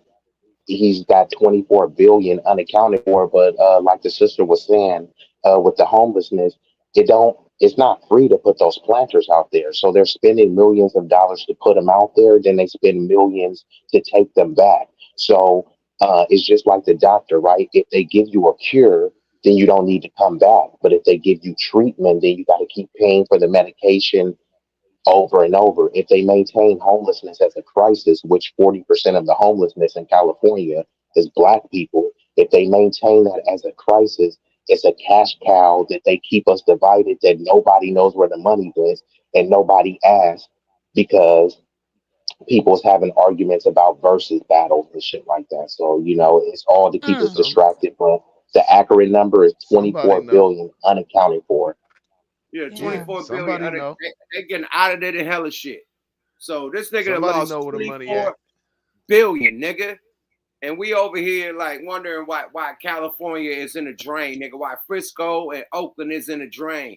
Why LA is in a drain, my nigga. Because 24 billion that was supposed to go into California infrastructure is gone. Yeah, and that's why they're trying to remove the help. They're trying to remove the progress because, like you said, like if they fix it, then where are they gonna say all the money's going? Like where are they? How they gonna? Yeah, they don't want to cure it. They just want to keep treating it and They keep knew smuggling that money. them Man, that motherfuckers money knew from going the just moment like that they all that. put them plants down there.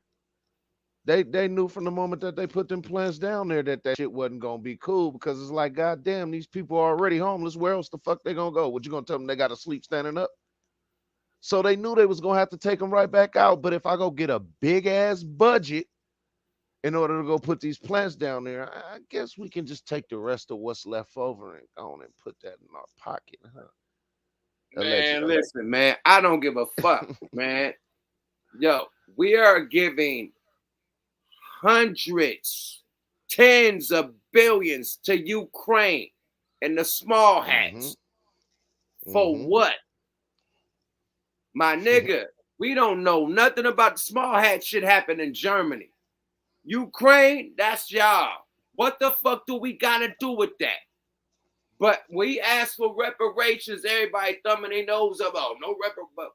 Y'all want to go hundreds of billions of dollars everywhere else to help other countries but your own fucking country. Y'all the dummies, my nigga. Then y'all, hold on, one more thing. Did y'all say that the black person is the best, the most important because we spend the most economically, right? If you gave niggas they reparations, it won't be no recession because niggas is spending on everything, nigga. It ain't gonna be no drought in the car auto shit, nigga. With the electric cars gonna sell, nigga. The clothes gonna, everything gonna, jewelry gonna sell, nigga. Everything gonna sell, nigga. The economy gonna be up if that's true. Yeah. That's You not give us what they that money, scared it's gonna of. go right back to y'all, right? Let's stop playing. What's the problem? Why? You know what the problem The is? Because they hate us so bad. The problem is hate, my You nigga. said at the same time. That Hate. just goes to show the racism and the deep-rooted hate they really have for Black America, for They Black don't want you people. to have no $1 million They don't homes want and shit. us. They don't want us to succeed. The plan is for us to fail. The plan is for us to keep being divided. The plan is for us to have early graves. It's never been to unite. It's never been to empower us. They don't give a fuck about us. How many times do they got to tell us that in so many different ways? How many times? How many times they got to show us that they don't give a fuck about us? You know they The worried other about race, they not the they worried about them. They worried about the motherfuckers that's gonna go buy some land. But look, at the end of the day, the people that come from the foreigners hate them because these niggas come with the shit that our ancestors fought for. For them to have freedom, to even be able to come and have these motherfucking privileges to even do what they do in America, we fought for that. We died for that. Got hung, went to jail, got shot, nigga got sprayed, got bit by dogs, hella shit, right?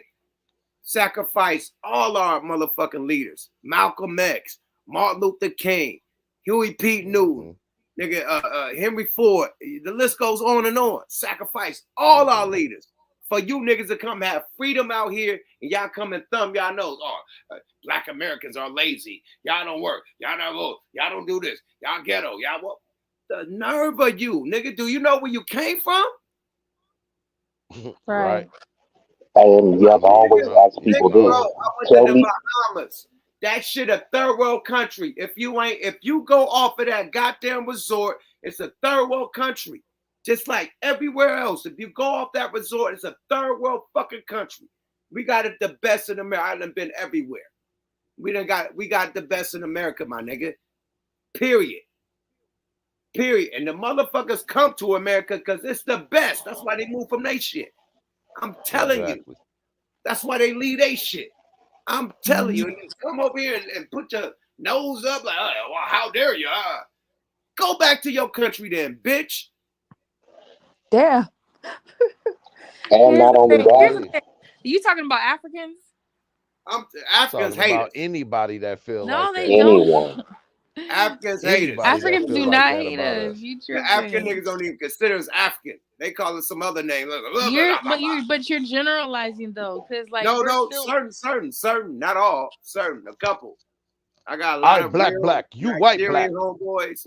I got a lot of real ones. Man, But I it's like love my Africans, and you know why? Because we all black. We just all from different countries, and absolutely, there's so absolutely. many different diverse groups of But when black they come people. to America, they be cocky. The Jamaican nigga be cocky. Y'all Them lazy. The motherfuckers will not Spain tell niggas you be that they cocky. black. Well, they just don't. They just don't know our struggle. They don't know what we had to go They'll through, and they say don't know. they They don't know what we still Nigerian. going through. Exactly. They'll say that they're Nigerian. They'll say that they're Zimbabwean, but they will not say that they black.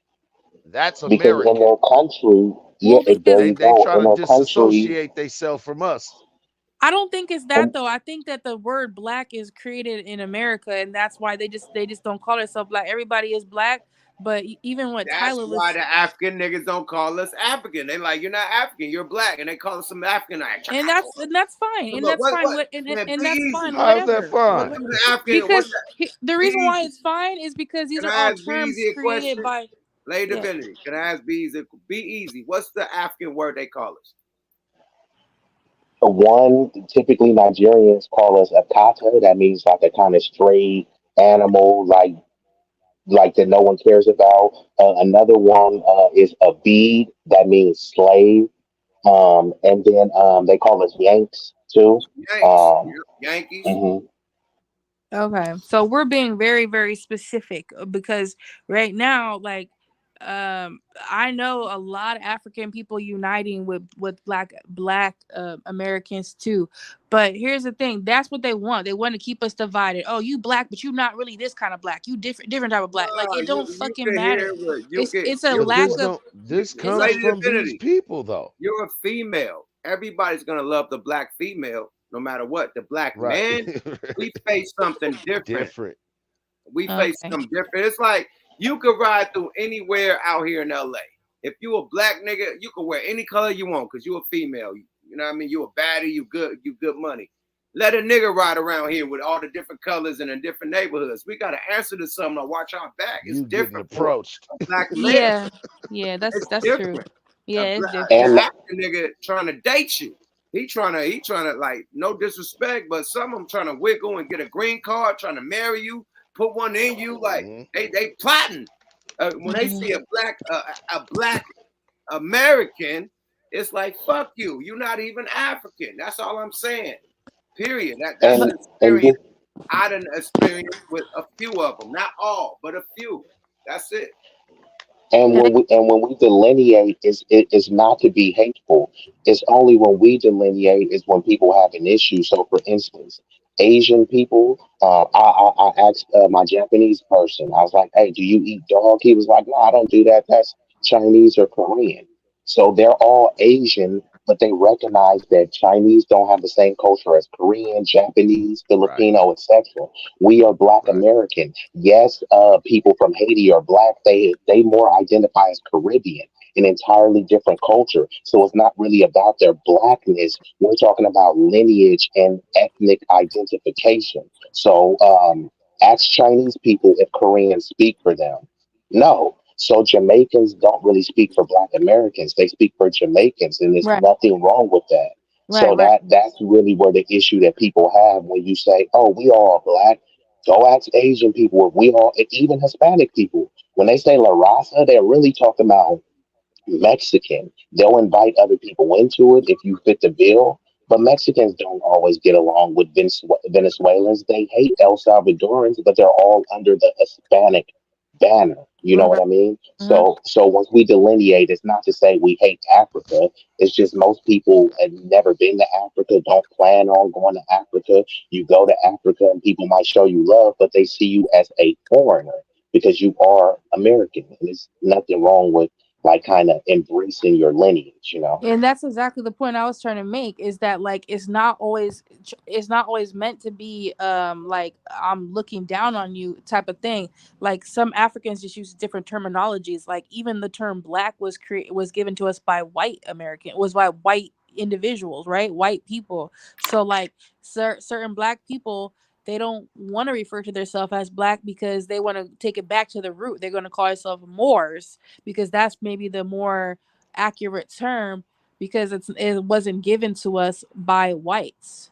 So like that's why it gets complex, because they were giving that singer Tyla like such a hard time because she was saying like, oh, I'm colored in Africa, because that is their term. Like in America, colored is like an offensive term, but in Africa it's different. So like it's just, you have to understand the different terms, and it's hard to like be like, okay, well, we're all black if they don't refer to themselves as black, but really their DNA is of black, or of Moorish, whatever you want to call it, African descent.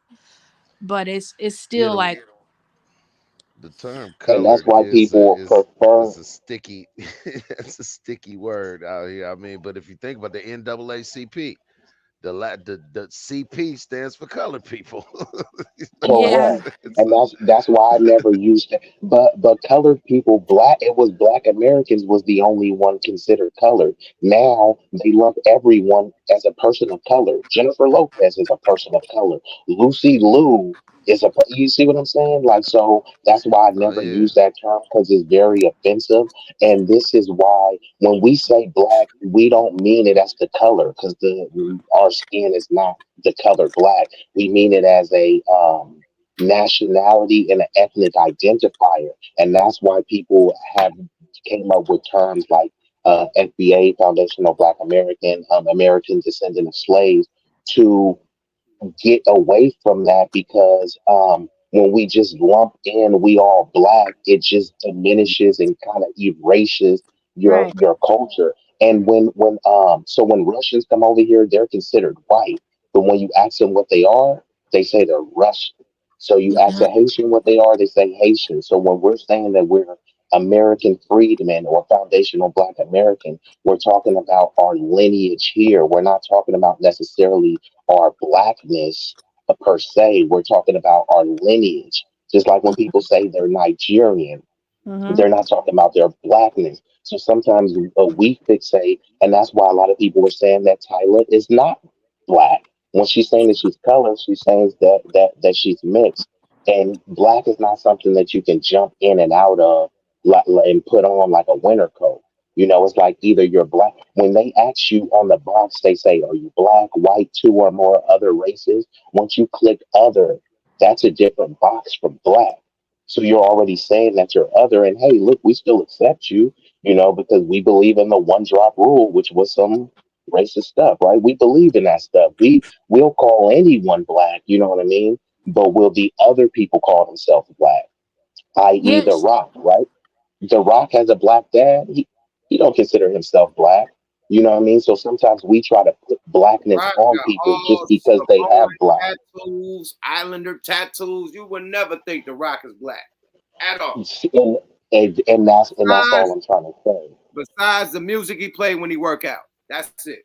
And Yeah, he but don't Tyler, consider himself it's black. like she said she's black and she's colored, but she just has to use the term correctly based off of where she's at. Like, and that, that's But understandable see because that, she's not from that's America. but see that's kind of leeching though. She's only saying that so she can get it popping out here. In her, they have in even in her country, they don't have a black category. It says African, Indian, like white and like color. So Mm. even there's no black box. It says African. And I'm not trying to like crap on her or anything, but I'm saying that's what people do. They come over here. Lupita Nyong'o, she said, in my country, we don't consider ourselves black. She comes here and now she gets the benefits of being black. And this is another thing too, since we're all black. And I love everyone, so I'm not shitting on anyone. But when you even start to look at even in acting, right? most of the actors, they're getting a lot of African actors. They did a Fred Hampton movie. That dude is from Africa. They did a Selma movie or Martin Luther King. That dude is from Africa. They keep getting a bunch of Idris Elba. He considers himself British, but we're like, he's black. But yeah, he considers himself black British. He actually doesn't really. He's saying don't even consider him a color. Consider him British, but we want to kind of like put the label on him as black when other people are recognizing that the black label is inherently American.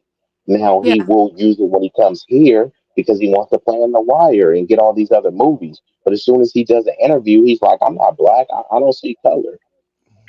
Hmm. Hey, I'm let me not black. I'm OJ. great shit, man. Great shit. Hold on. Let me present some good content. Let me go back to the Red, man. Red Supreme, man. He breaks this shit down, man. This shit crazy, man. Hold on, man. Yeah, Red Supreme goes, he do like a little whole history report.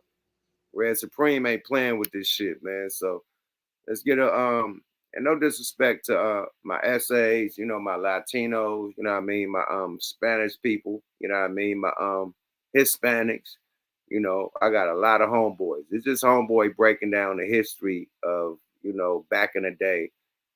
I'll let him say it. I ain't gonna say it. Let's go. Fair use. There was a massacre in Tulsa, but Juneteenth had nothing to do with that. The only correlation with that is it was all black people in all three things. It involved black people. But Juneteenth was the whole purpose of Juneteenth was when black people celebrated when we first realized we had freedom. We was no longer we didn't have to work those plantations anymore. We was free. So Juneteenth was a celebration of our freedom here in this country. Do your homework, understand history. Nah, you just want to use black people for clout and money. You don't even understand our history, but you want to insert yourselves in our politics. You want to insert yourselves in our culture, and you don't even have the proper understanding of what we've gone through. Our struggle benefit you guys. The least you can do is understand and respect what we fought for because it benefit you guys on the back end. You want to be a part of the Juneteenth celebration. You don't even know what the fuck it is. Which clearly shows you just want to use us for opportunities and money. You don't respect the culture. You don't respect the history. You don't understand the first thing about Juneteenth. Disrespect, 100%. That's a fact. I'd like to say that the Mexican people have been persecuted in this wonderful land for a long, long, long time. Now, I have a question. Why is it that whenever black people are minding their own business, whenever it is that black people are doing their own thing, they're not bothering nobody and referencing nobody, somehow people make themselves the topic. People somehow want to make it seem as though that black people are deliberately trying to disrespect them and, trying to say something without saying something. And you were hearing directly on this podcast how these Mexican guys were sitting up there trying to say that, oh, how come there weren't no Mexicans up there? Because there weren't. I'm not sure why there had to be. I'm a little bit confused. I'm not even sure how you feeling as though that your feelings are hurt, that you feel left out. And then you want to bring up the part of like, oh, well, Mexicans have been treated, wrong. And it happened in Texas. I believe it was Galveston, Texas, not too far from Houston. That's where the soldiers realized that we was free. We were no longer slaves, and we fought for our freedom. Blacks fought in the Civil War to help us get up out of slavery, so we can have freedom in this country. Juneteenth was a celebration of that. It happened in Galveston, Texas. Hit the like button, support the content. 18. Blacks was already free all across the South, but that's when the blacks in Texas realized that they were free. Facts. We realized that we had freedom. So you say, you know what? We're going to make a holiday out of it, Juneteenth. You got people who want to benefit from our culture and don't even understand what the fuck we're celebrating, which is disrespectful to the 10th power. Hold on. In this country for a very, very, very, very, very, very, very long time. Okay, so y'all can deal with that situation and that problem with the United States government. Correct. You can also deal with that conversation when it deals with the police, right? Correct.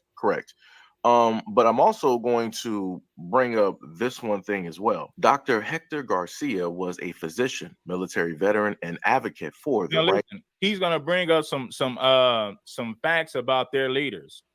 Dr. Hector Garcia was a physician, military veteran, and an advocate for rights of Mexican Americans. Now, I want you to check out how a lot of these Mexican leaders said, nah, we don't want to fuck with blacks. Let blacks fight for their own stuff. So their leaders was on some anti-black shit. They leaders wanted to do their own thing, but it's mighty funny that I want y'all to hear this right here. And shout out to this brother, man. I got to give him another shout out, because y'all can go to his channel and watch the original video. His name is Sehi Hito, the Second Coming. I'm using his video, but he's dropping some very important history. I didn't even have to dissect these things up. I was able to just look at his video and bring what I wanted you guys to see. So hit the like button, support the content. We're gonna drop some historical facts. Rights of Mexican Americans. Quote, we are not and have never been a civil rights organization personally. I hate the word. Hector Garcia, founder of the American GI Forum. They not like us. They not like us. They not like us. By the early 1950s, the American GI Forum, while still denying that it was a civil rights organization, sought to end discrimination in Texas schools, in employment, and in the use of public spaces. The core strategy depended on educating Anglos that Americans of Spanish-speaking descent or Latin Americans were Caucasian, and that to identify them as anything but white, whether on birth certificates or traffic citations, was— See, look, they fought for the right to be white. How can Latinos be cool with us when they literally fought for the right to be white? Pay close attention to the things they fought for and what they done to us historically. You're going to say, man, they ain't got no damn business in our culture, homie, knowing the history of these people. Check it out. Oh, you hate the La Raza? No, I'm just calling out some historical facts. There's no way that if I'm conscious and black, I'm going to be cool with this, knowing that your people fought for the right to be white. Now we understand why the La Raza, the South Side, is linked with whites in prison. Why? Because at one point in time, they fought for the right to be white. So why are we surprised that they link up with whites when they go to prisons to go against blacks? We shouldn't be surprised by that when you understand the history of their people. By the early 1950s, the American GI Forum, while still denying that it was a civil rights organization, sought to end discrimination in Texas schools, in employment, and in the use of public spaces. The core strategy depended on educating Anglos that Americans of Spanish-speaking descent or Latin Americans were Caucasian, and that to identify them as anything but white, whether on birth certificates or traffic citations, was illegal. Making any distinction between Latin Americans and whites, he wrote, was a slur, an insult to all Latin Americans of Spanish descent. They not like us. They not like us. They not like us. John James Herrera was an American attorney, activist, and leader in the Chicano movement. Quote, Latin Americans of Mexican descent belong to the Caucasian race and are therefore white. John J. Herrera. I told you they fought to be white, bro. I wasn't making this shit up. If I was making this up, did it be one thing? They fought to be white. Their leaders fought so that they can have white privileges and white opportunities here in this country. I'm not making this shit up. Do your own work. They fought to be white. But you want to claim to be a minority when that's beneficial for you and your people as well. You're playing both sides of the field. Sonny said that FBAs are playing both sides of the field. Mexicans fought for the right to be white, for white privileges and opportunities. But once they realize they'll never be accepted by whites, homie, they said, well, fuck it. We'll just be people of color, minorities. Blacks already didn't pave the way for minorities and people of color. So fuck it. We don't need to be white. We can just be people of color, minorities, and we'll benefit from the civil rights movement. The civil rights that blacks fought for. So they fought to be white when that was beneficial. Then they said, well, fuck it, we'll be people of color and minorities once they realized that was beneficial. And you want to talk about playing both sides of the field, both sides of the fence? Come on, man. You're dealing with the right one today, baby. John James. That's a fact. Oh, hold up, man. I'm gonna land the plane. We gotta do some I ain't gonna talk, man. I think y'all want to say something, man. He went deep, man. He went deep. I mean, that's what I've been what's already saying. understood Mexican ain't is got to not a be race. explained. Yeah, You I've been see how they saying it. clearly Mexican is feel. not a race. The majority of them racially identify as white. This making Latino, Hispanic a race, that's some new shit. You know what I mean? This is legal documents, and that's what I'm saying. Sometimes we get mixed up because, we'll be, we got some Mexican homies, and then, we might be united with them. But those people that you're united with and that you dancing and partying with, they're not at the political table.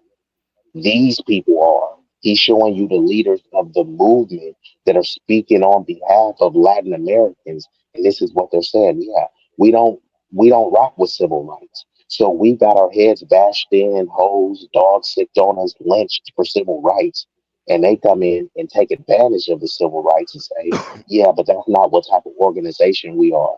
Their organization wasn't a black and brown organization. It was a organization to help Mexican and Latin Americans, and it was to help them identify as white. These are the only ones talking this black and brown unity stuff. And once again, I'm not talking about the grassroots and your neighbors and your co-workers that you're cool with. I'm talking about the political apparatus, the leaders, the Mexican and Puerto Rican and Dominican leaders. What are they saying about uniting? They ain't having that discussion. Right. I think just like the white people be saying, "Oh, you can't blame us." Nowadays, the white people like you can't blame us for like what the ancestors did with slavery. Like we can't blame the white people right now for what slavery was back in the day. They weren't a part of that, right? Just like this, we can't like even if this was the early 1900s or whatever, we can't take this as the full aspect of how they feeling now. You feel me? It's like saying in the 1800s, you know what I mean? White people still feel like they felt in the 1800s right now. Hip hop took over America. White people are trying to be black. If they felt like the 1800s, that's tooey. Nigga, you would never think about trying to be black in the 1800s. So at the end of the day, that was a movement back then. So dude is just basically more the story. He just basically breaking down the history and then where that comes from. You know what I mean? Basically. And then Red Supreme said how they link in the pen. How I didn't know they link with the Aryan Nation. Can somebody Yeah, else solidify that? They tap in with the Aryan, that's their card in the pen? that's definitely what I heard before as well. Yeah, they got a couple YouTube channels, some brothers out the pen. I wish I knew their names, but yeah, they speak on that. And he actually he be getting some of the La Raza on there too to, he'll have the talk to try to like kind of quell the tensions and stuff. Yeah, I'm But about he to but he would talk about that. I'm gonna throw the link out there. Any La Raza, any real, Latino, Spanish guys in there who want to tap in and um give us a spill from y'all point of the game because like I say, one rotten apple don't spoil the bunch. I got a lot of Mexican homies, That's a fact. Spanish homies, Dominican, Puerto Rican, and they all good money, man. So how these podcasters felt about that show don't represent everybody. I'm gonna say that. Period. Because I got one of my best friends is Mexican. My sister, my brother-in-law is Mexican. My sister married to a Mexican. My nieces and nephews are half Mexican, like literally. So I'm Bro, I'm tapped in. going to a Mexican Fully wedding on Friday, so I feel you, brother. I'm tapped in. So this don't speak for the whole Mexican culture. This is some Not naive, at all. podcasters that didn't know the history and, felt like they felt entitled to something that had nothing to do with them, and that's it. Hey, So let me put that disclaimer out here. Let's not like make this like we going bad on Mexican Americans or Latinos or Spanish people. Nah, we just, playing some motherfucking content. That's it, man. Period. Let's go, y'all. Fair use. Herrera was an American attorney, activist, and leader in the Chicano movement. Quote, Latin Americans of Mexican descent belong to the Caucasian race and are therefore white. John J. Herrera. LULAC president, 1952. Juan James Herrera joined the League of United Latin American Citizens, or LULAC, in 1933 and began practicing law in Houston, Texas in 1943. During World War II, he was involved in the movement to end employment discrimination against Mexican Americans in Houston shipyards. In 1948, he joined the legal team that brought the school discrimination case of Minerva Delgado against the Bastrop Independent School District to the Texas Supreme Court. The ruling declared educational segregation of Mexican American students illegal in Texas. They not like us. They not like us. They not like us. Felix Tijerina, 1905 to 1960. You heard what he said? They not like us. They not like us. They not like us. What he's saying is black people never tried to be white. We fought against the system. We never tried to fit in with the system. So no, they are not like us. We never fought to be white. We always fought to get out of slavery. We fought for equal opportunity. So no, they are not like us. We've never, look, you can take a, listen, somebody who had a little bit of black in them was considered black. There was no way that blacks could pretend to be white. White people hated us so much to the point to where they're like, man, if you got an inch of black blood in you, you're black. We don't want you blacks to receive none of these benefits. But Mexicans was able to play both sides of the field. They was able to pretend to be white when that was beneficial. Then they said, well, fuck it, we'll be minorities and people of color once that was beneficial. Once blacks fought for the civil rights that they benefit from. So they had played both sides of the field. White when it's convenient, a minority, people of color, once that became convenient. Both sides of the fence. Let's go. So no, they are not like us. So why do we need people like that with us at a Juneteenth celebration, knowing damn well that they fought for the right to be white at one particular time in this country? Wake up, family. Hell no, they didn't deserve to be represented at a Juneteenth event when we fought for freedom, we fought for freedom in this country and they fought for the right to be white at one particular point in time. Nah. We ended on that. We ended on that one, man. We'll talk after that, man. He said what he needed to say. They don't have, I mean, that podcast, them dudes, I say them podcasts. I ain't gonna say nobody else. Them podcast dudes had no right to say no shit like that. Period. We're ending on that. We ain't gonna make it a big ass debate about, the Latins and the Spanish people and shit, man. They are brethren. They are brown brothers. You know what I mean? They are Israelites. They are part of the 12 tribes. You know what I mean? Let's not forget that. But we just saying, like, far as this hip hop shit, man, everybody feel like they entitled to our shit. And we got to be gatekeepers to our own shit. And this is us being gatekeepers to our own shit, man. Period. We cannot come protesting about a motherfucking Cinco de Mayo, a motherfucking quinceañera. We can't say, hey, why the black man? No, we can't. So we got to gatekeep our shit. And this is just us gatekeeping our shit, man. Period. Y'all can enjoy it, but this is our shit, bro. Period. That's it. Straight up. And it was done politely and respectful. And I always bring up this point for how important gatekeeping is.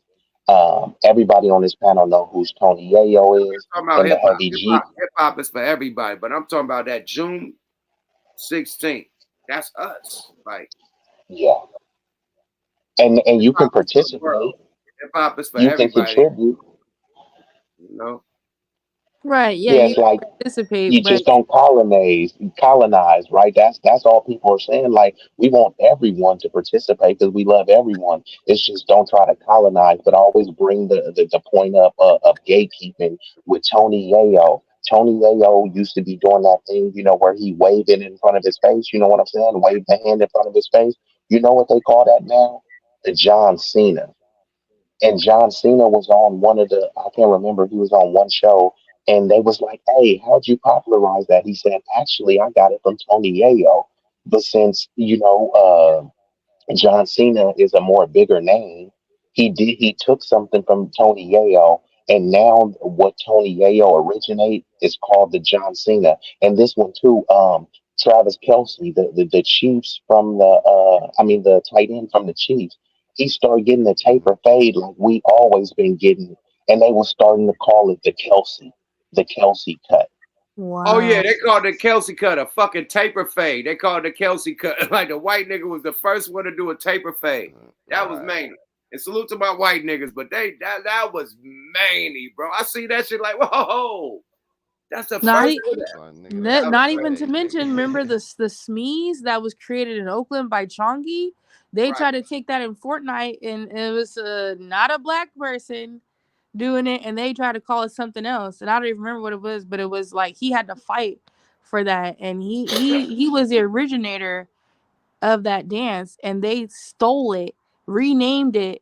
What I don't remember, he was white or something else, but he wasn't black, and they stole it, and they try to call it something else, like totally rename it. Like, it's just so disrespectful. They just do it all the time. Like, it always happens like that from us, and then yet they want to turn around and say, like, you know, we're second class citizens and so many other words, but yet y'all.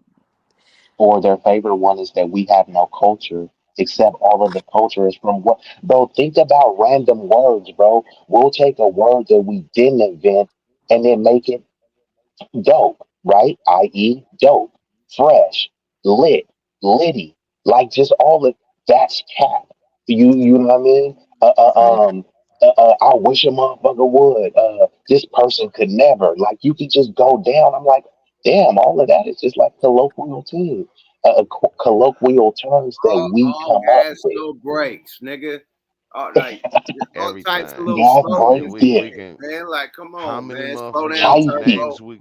All types of slogans and shit, man. You feel me? How many You're names like, we come got for on, weed? man. How many names we got for the police? How many names we got for fine women? How many names we got? I mean, come on, We man. I got for mean, guns, Weed, how many names we got burner, for yapper, cars? How many names we got for rims, grills, you know what I scrapers. mean? clothes, everything? Like, we got hella different slang words for everything, and the whole world For fuck with it. everything.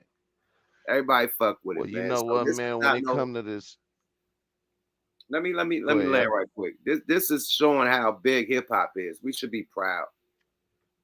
We should be absolutely proud how big hip hop is, because this monumental moment that happened with Kendrick Lamar in L.A. This is L.A., bro.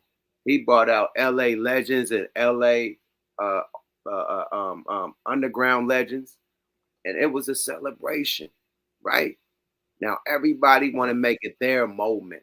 I don't like that. This has nothing to do with you. It's like I like. It's like, why this one wasn't there? Why that one wasn't there? This is for the LA event, bro. He unified LA. That's what he wanted to do, bro. It wasn't about the Bay. It wasn't about down south. Rick Ross was there. He didn't bring him on stage to perform his diss song against Drake. It wasn't about that. LeBron was out there. He didn't bring LeBron on stage. Nah, it's about LA. The Rosen and motherfucking old boy Westbrook got on stage because they Russell Westbrook, yeah. LA, nigga. They really with the shit records.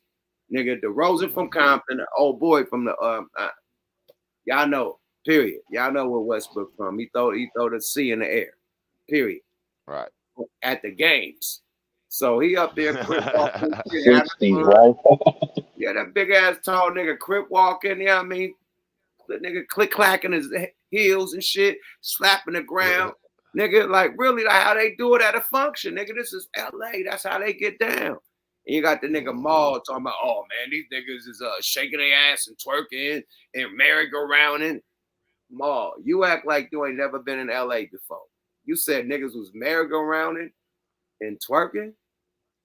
So crip walking, blood walking, grooving, all the shit they do out here was twerking.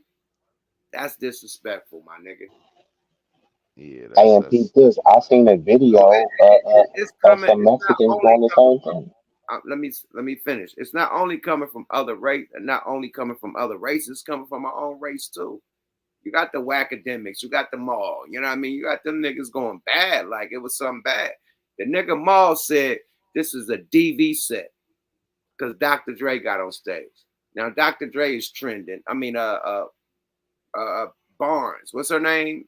Barnes is trending because they trying to bring up some shit that happened that Dr. Dre Ben beat the case, Ben whatever that had to happen with that, trying to bring that back up like that's relevant. some shit that happened in the 80s. With D Barnes on from Pump It Up. With D Barnes. Now D Barnes is trending. Oh, Dr. Dre with D Barnes. Man, look how they trying to like this shit is crazy, man. This is what they doing to our greats, man. But Why nevertheless, we can't just have a moment, man, for ourselves, man? Like this was a victory lap. Shout out to Drake. You know what I mean?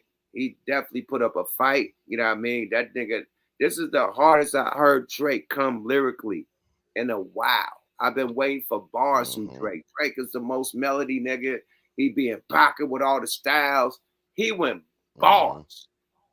That nigga was gassing. That Family Ties, that nigga was murdering that motherfucking track. So Kendrick is just better. Period. That's it. That's just it. That's just it. That's Drake not not only that, isn't my good. nigga Drake did his 1-2, but it just didn't work. But not only was Kendrick better, he employed. That's not gonna eliminate that this is the best Drake we done heard since he first came in with Lil Wayne in it. Since the mixtape Drake. This is the best lyrical Drake we heard since the mixtape Drake. Sorry about that. Y'all continue.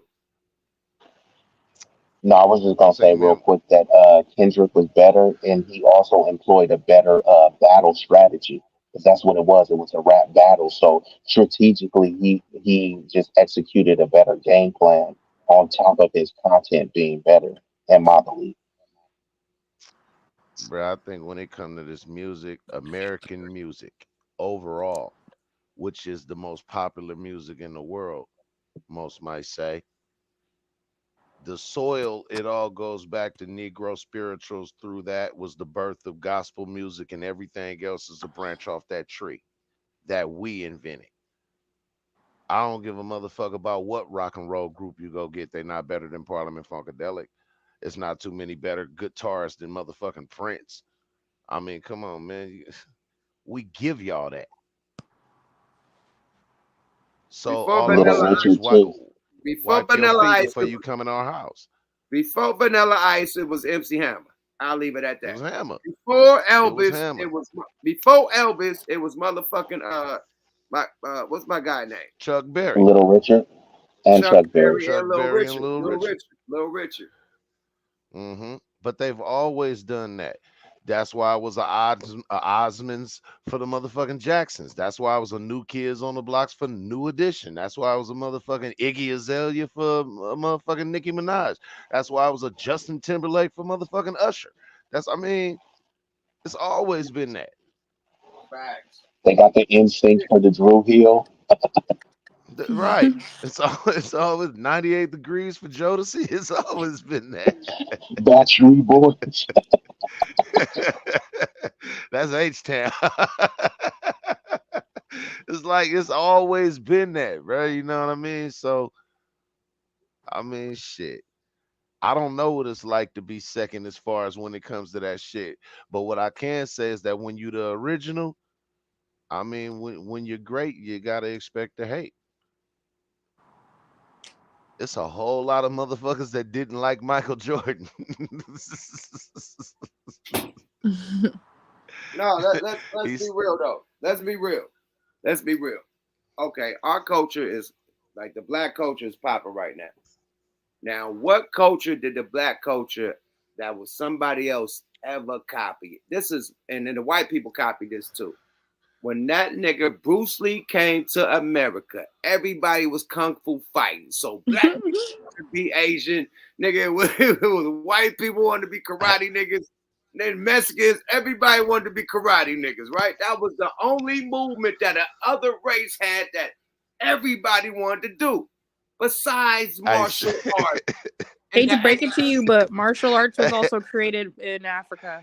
But still, besides martial arts in the Asians, nothing else is you ain't lying. You ain't lying. That nigga, shout out Bruce Lee. That nigga had a kung fu studio in the town. I was gonna say his first students was black.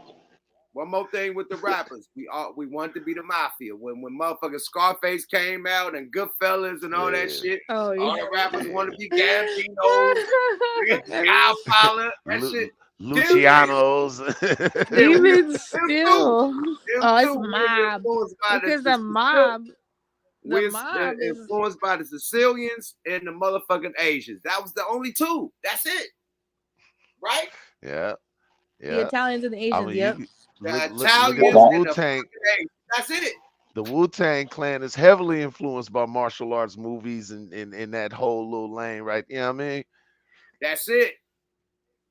And Italians. They got the nigga, the 30 nigga got the 38, what the nigga called Cuban links and all that. That's Wu-Tang is in motherfucking they in the city of the motherfucking Italians and the mob. They in motherfucking what that shit called? Long Island. That's where all the Italians No, live. they in Staten Island. Staten Island, right. Staten Island. That's where all the Italians live, bro. So yeah, they around the mob. So yeah, they influence too. So that Gambino talk, they talking the Wu Gambinos and shit. Yeah, we is influenced by the mob. Hey, Yuck, And the Asians. That's it. Hey, I don't know nothing else we is influenced by. Name it. You remember, the Mexican. You remember the Lux? Hello. The mafia, the Mexican mafia, man. We definitely is influenced by Pablo Escobar and all them niggas. Niggas, everybody say Pablo and them niggas. So yeah, them three. We had a couple, you know what I mean? As far as rappers, you know what I mean? We had definitely the Italian niggas and the Mexican mafia niggas. Definitely. That's it. Karate motherfuckers. And the karate niggas.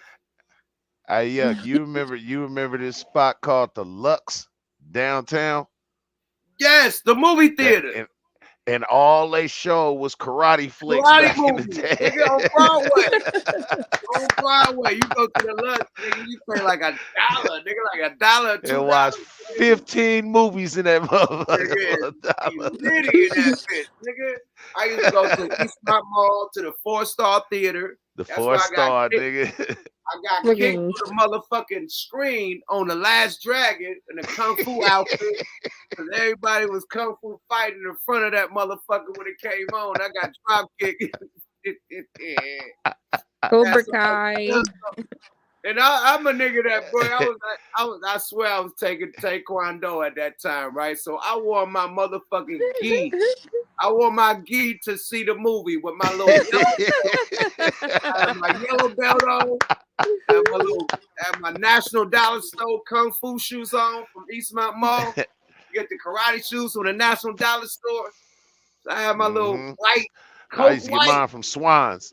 Look, I had a coat white Kung Fu suit on, nigga, with the yellow belt. Nigga, I'm karateing with niggas. Boy, motherfucker came from behind and drop kicked me in my back. I went through the screen, nigga. I went through all in the dust, nigga. Like whatever's behind the screen. God damn. I was all through that motherfucker. Boy, I came out dusty. That white shit was black, nigga. Nigga, I took that yellow belt off and threw that motherfucker. Yellow belt, nigga. Oh shit. Like, I need another belt, nigga. I wasn't good enough. Like I need I'm keep it real. It's funny. I was in Hey, karate. Yuck. I thought you was Yuck Norris. Hey, Yuck, I'm gonna keep it. I got drop kick, nigga. They fucked me up. I'm gonna keep it real, man. That's a good idea for some content, take a certain day, like this gonna be a story. Because I mean, I'm sure you got a million of them just from they could do that as your a travels. Yeah, they could do that. Yeah, you know what I'm saying, or something like that, man. Just kick a little. That as a skit. But nigga, that happened in real life. Nigga, I got drop kicked through a screen. Nigga, it all came out dusty. Nigga, my face was dusty. My Kung Fu outfit was dusty. Nigga, my yellow belt was dusty. Everything was dusty. The 4-star or the Lux? The 4-star, nigga, at the Eastmont Mall. Yeah, I know you talking about. Mall, nigga, right up under J.C. Penney's, right up under the escalator, nigga. Yeah, I'm right there. As soon as you walk in. Got pulled by. You get. You was in there like Dragonfly Jones. You get. Sit out, nigga, this back, nigga. Mortal Kombat and shit. Fuck me up, man. I thought I was the nig, man. But yeah, the Asian niggas, everybody wanted to be Bruce Lee. I thought I was, nigga, I thought the Last Dragon movie was about me. I swear to God, I was on my mama. I was searching for some gum. Nigga, in real life, I thought I was that nigga. Boy, I was wearing Kung Fu outfits, nigga, I was buying new karate shoes every time they got old. I was in Nigga, the taekwondo Croker sacks, class. nigga. Nigga, I can flip, nigga. I'm doing backflips and shit, flip flops, nigga. I think I'm a ninja. I'm watching ninja movies and shit. I got ninja outfit, ninja stars, nigga. I'm the nigga. I think I'm the nigga. I get drop kicked through that screen, nigga. I retired everything, man. Fuck all that, man. Back to drawing. Hey, man. I ain't gonna lie, yeah. I think I might have served you in flipping. DeFarnery Park was mine. Hey, nah, I had niggas that was doing Hold aerial on, was twist. y'all flipping off the mattresses or the Hey, roof? the motherfucking Nah, nigga, aerials, we was flipping motherfucking off. We was flipping off the roof, nigga. the We'd roof, get the nigga. motherfucking inner tubes, right? We'd get the motherfucking Them big ass ones. the tractor truck inner tubes. A nigga lay in the middle, and nigga bounce off the and we do that all day. We do that Yep. all day, right? Niggas flipping off the roof, niggas flipping off of gates, and then we do the flip flop back, flip flop back, aerial twist, flip flop back, double Tuck, twist, nigga. Nigga, my nigga was tumblers in the what? Nigga, black hey, nut? you had to be. You had to be, bro. The nigga that knew how to do the most backflips and tumble, that nigga could dunk. This nigga had You better like know it. Spud You Webb. better know He could nigga like Spud Webb. You get blah like this nigga got hopped. Like that's why Oh, my nigga do an mama. aerial twist. And you feel me? This nigga got Hey, hopped. round off flip flop back and ended with a motherfucking cowboy tuck, nigga. Man, no, I'm talking about aerial twist. They doing all types of gymnastic shit. Like on the block, nigga. I'm telling you, now it went in the backflip my ass, nigga. Niggas is doing backflips just off the vertical. Backflip just standing up. That's The nothing. standing back, nigga. Yeah, niggas doing aerial twists, all types of gymnastic shit, nigga, on the grass. I'm like, oh yeah. I'm just a backflip flip flop nigga. I can flip flop back, flip flop back. Nah, these niggas spinning and are doing hell no. On the grass? Yeah, nigga. The coldest shit you I got seen that. a nigga do. When that nigga start flip flopping and then that nigga start using one arm, that nigga was switching arms on that. I was like, this nigga raw I as ain't fuck. seen a nigga do a one-arm flip-flop. Yeah, I swear to God, bro, it should be this nigga in Cypress Village named Blonzel that was raw as fuck at that shit.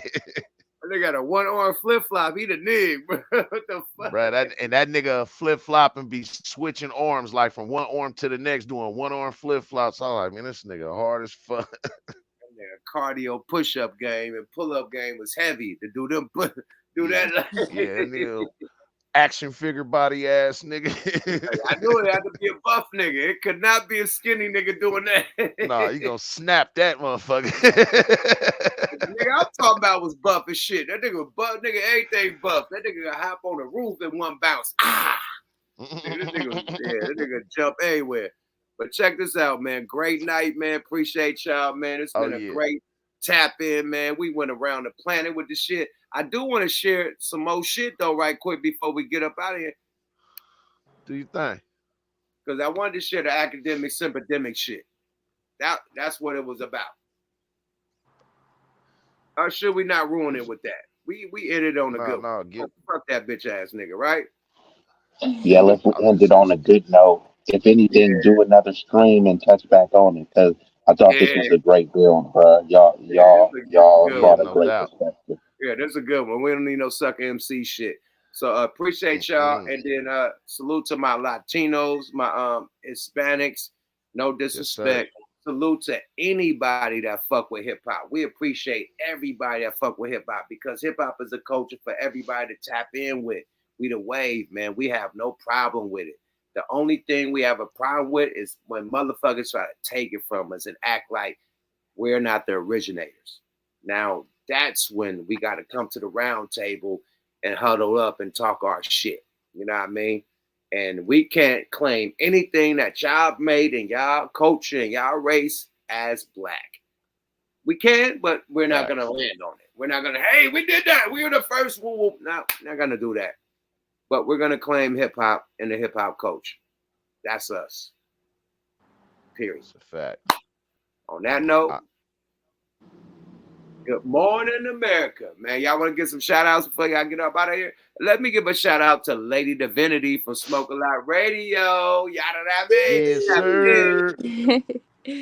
Thank sir, you. yes, It was sir. fun doing this and being here today because it was random, but I'm happy that I was up for it. It was cool.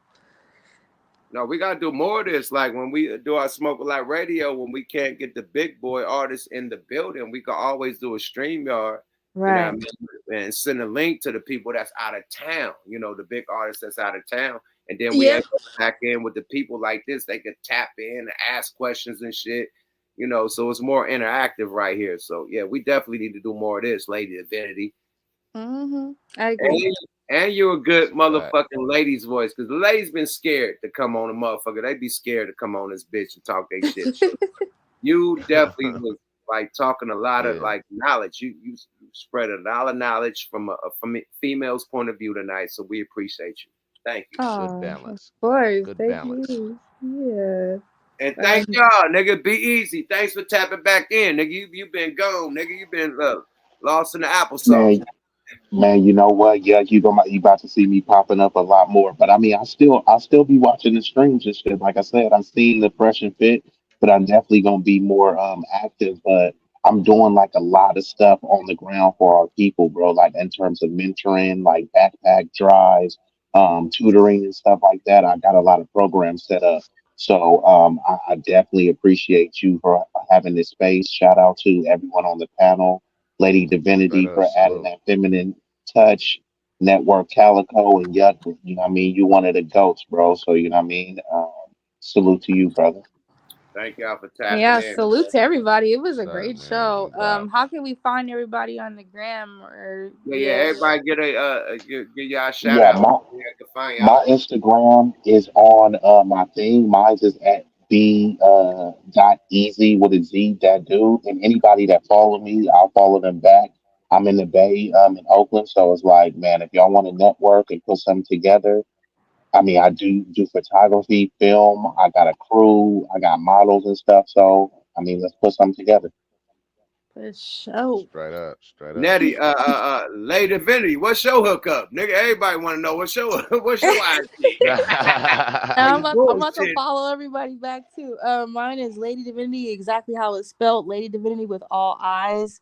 The Y is, the only Y is in the lady part, but everything else is eyes. So it's spelled just like that. And that's me everywhere. Lady Divinity on every platform. Straight up. And Hey, man, Nettie, Calico, what's your shit? You can find me at network _ calico CALIKO _ RSS for the Rare Sense Show. I definitely want to give a shout out to Yuck, Gooch the Great, everybody on the panel, the chat, you know what I mean? And Renegade Squad, man, we here, man. Yes. Big shout out to Smoke a Lot Radio. Shout out to Yuck Mal. Shout out to everybody. Y'all did a great job. It was fun. Hey, what we got going? Do we need to shout out something, Lady Divinity? Don't we got a Oh nice yes, party coming up? I almost forgot. Yeah. So on That's why I said shout out what we got to shout out. But hey, that's right. July 20th, we got the 5 on It Fest, and we're celebrating 29 years of the song "I Got 5 on It" in Hollywood, California. So you know it's about to be lit. It's a really cool venue. There's like multiple rooms inside the venue, so like even if you wanted to be a vendor and have your own like shop for the day, you could do that. It's real cool setup. The performance is gonna be like on top of the roof, like it's like kind of it's different. It's cool. It's gonna be real fun, and it's so tickets are only $5 too right now. The early bird tickets are only $5 in celebration to 29 years of I Got 5 on It. So go to bigindypresents.com and you can get your ticket, or you could just Google 5 on It Fest. It should pop right up too. and it's fucking Straight smoke up. friendly. We burning it down. And you can, it's gonna be weed vendors there. So if you ain't bring your own tree, you're gonna definitely be able to buy some there because it's gonna be legal weed vendors there, and everybody there just doing they want to and promoting their brands and their strands. And we're gonna be the live band. You hear me? And it's gonna be a lot of opening acts and whatnot. It's gonna be just a wonderful event, man. Smoke free event. You can burn it down. You know what I mean? $5 an entry. Like, come on, man. Like, what more do you want, my nigga? Show up, go out, mansion party. I mean, not mansion party. That's the other one. We ain't gonna explain that one. That's Yeah, another it's a different one. But you can smoke inside and outside. That's the cool part. You can smoke inside and outside. We got food, we got drinks. Like it's lit. At the Loonies, we celebrating 29 years. That's legendary. Yes, ma'am, man. Thank you, Lady Divinity, for lining that up, man. Your company, you and your business partner, man. Thank you guys for even hooking that up. So appreciate y'all. Hey, pleasure's mine. Love you, sis, man. Appreciate Love you. everybody for tapping in, man. I'm gonna For end sure, this for shit. You know sure. what I mean? Calico, yada what I mean. Appreciate you, be easy. Lady Divinity, I catch you on the ooh-ah, yada da. Yeah, man. A motherfucking good what the fuck weekly. I gotta rename this motherfucker, man. I gotta rename it. I don't know what I'm gonna rename this shit, man. But big shout out to the panel tonight. It was a dope ass panel. Good shout out to the content. We definitely put some content out there. Shout out to the 3 Hispanic brothers. I think it's just them. We can't paint the whole community feeling like that. You know what I mean? I got a lot of Spanish brothers. I got a Spanish brother-in-law, Mexican brother-in-law. I got Mexican nephews and nieces. So I don't go with the politics as far as the music. Music is different. You know what I mean? Music is music. We all rock with it. The street politics that they do is they street politics. I got love for everybody. LA, since I moved out here, it's been different. Like in the Bay Area, it's love from our essays, from our Mexican people. It's love. And LA is different. It's a different type of temperature. That's all I'm saying. And I don't know where them 3 Mexican brothers was from. I assume they was from LA. You know what I mean? And yeah, that's how they felt about it. But how they felt about something don't mean how every Mexican feel. You know what I mean? Everybody enjoyed the moment, enjoyed the celebration of West Coast hip hop, like period. Like Kendrick is on a mission to bring the West back. The West has been losing. Let's not lose focus, man. We've been losing like a motherfucker. Hip hop been losing. Fuck. Now I ain't gonna say it. I can't say that, but let's not just talk about the West. Hip hop has been losing. We sold them less records ever last year, and the females was running a fucking game. So Drake, Kendrick, and Cole, because Cole had a little wop, brought real hip hop back. Let's not forget. It took all 3 of them to bring this moment that we haven't, period. And that's bringing real hip hop back. Now you niggas got to rap. You can't come with a gimmick. Motherfuckers is dissecting triple entendres. The world knows metaphors. The world knows triple entendres. Triple entendres and metaphors is being played on the radio all day. It ain't no simple shit no more, bro. You got to step your bars up. The world is expecting bars after this. You can't yeah, hip hop is back. Bars is back. Real fucking music is back. And we got to appreciate both them rappers for bringing that back, because that shit was lost. You niggas was out here doing all this gimmick shit. Everybody following the leader. You doing this movement, you doing this wave, so I'm going to do the wave, that wave popping, I'm going to do that wave popping, I'm going to wave. Instead of staying in your own fucking lane, you're hopping lanes, you're switching lanes, and everybody lane when the lane get popping. This is bringing shit back to the craft, right? This is bringing hip-hop back to the motherfucking essence. So we got to appreciate all 3. Kendrick, Drake, and Cole. Salute to Cole for tapping out. You did the right thing. I think Drake should have tapped out. Once you seen Cole throw the white flag, Drake said, fuck that shit, man. I'm in Turks and Caicos, man. I got the baddest bitches. You know what I mean? Hey, I'm smoking. Hey, I'm doing my 1-2, man. Hey, try to be the hippity hoppity of the year, nigga. I outdid Mike and motherfucking Prince and the Beatles, man. I'm good money, man. You got that. Hippity hoppity. You got that. Rappity rappity. You got that. Cool. I would have just chilled. Sometimes it's best to be silent. And then once he stepped his way in there, and then but Drake is gonna live. Don't think this end of Drake. He's definitely gonna be able to survive. Like we done seen Jay-Z lose a battle, and Jay-Z did not fall off after he lost the Ether battle. Jay-Z actually elevated more. Nas elevated more too. So there's some battles where a nigga survived. You feel? Elevated. There's some battles where nigga got destroyed and never was heard from again. But there's some battles where niggas elevated beyond the battle.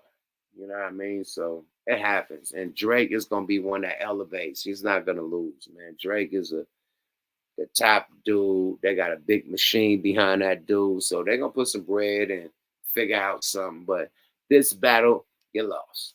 And the Drake millions, hey, he lost. Like, what the fuck? Let's move on, man. But it's going to be hard to move on because nigga just shot a video. And the video go drop probably in a week. And that shit gonna keep, shit, it's probably gonna just keep going for the whole summer, man. I think Drake should take a break. Come out next year. I think this whole year you should be in the lab making nothing but hits. No album fillers. I'm talking about 1, 2, 3, 4, 5, 6, 7, 8, 9, 10, 11, 12, 13, 14, 15, 16. 20 motherfucking hits. You need to take a break, get off social media, like you lay low. You lay low. Niggas don't know where you at. Where Draco? Fuck pictures. Fuck all that. Nigga, no pictures with nobody. On the farm. No hanging out at random parties in Houston and shit. Date. No. None. Nah. I'm ducked off. Go, nigga, overseas somewhere. Catch a vibe. Like when Kanye and Jay-Z went to Hawaii and did the Watch the Throne. Like, go somewhere where you could just focus and just be you away from the bullshit and just work on great fucking music and drop next year. Period. Go low. It's time to get low. Period. Because if you try to do something right now, which was the Sexy Red shit, and that's chart, because Sexy Red is charting, he charting, whatever. It's still not like that. Like, you got Like That, you got Not Like Us, you got Euphoria, and then you got Sexy Red and Drake. Like, you can't even add to that ammo that, like, if you doing strategic war shit, and you got 3 warships that drop some nuke bombs, and you got 1 warship that shot 1 nuke bomb back.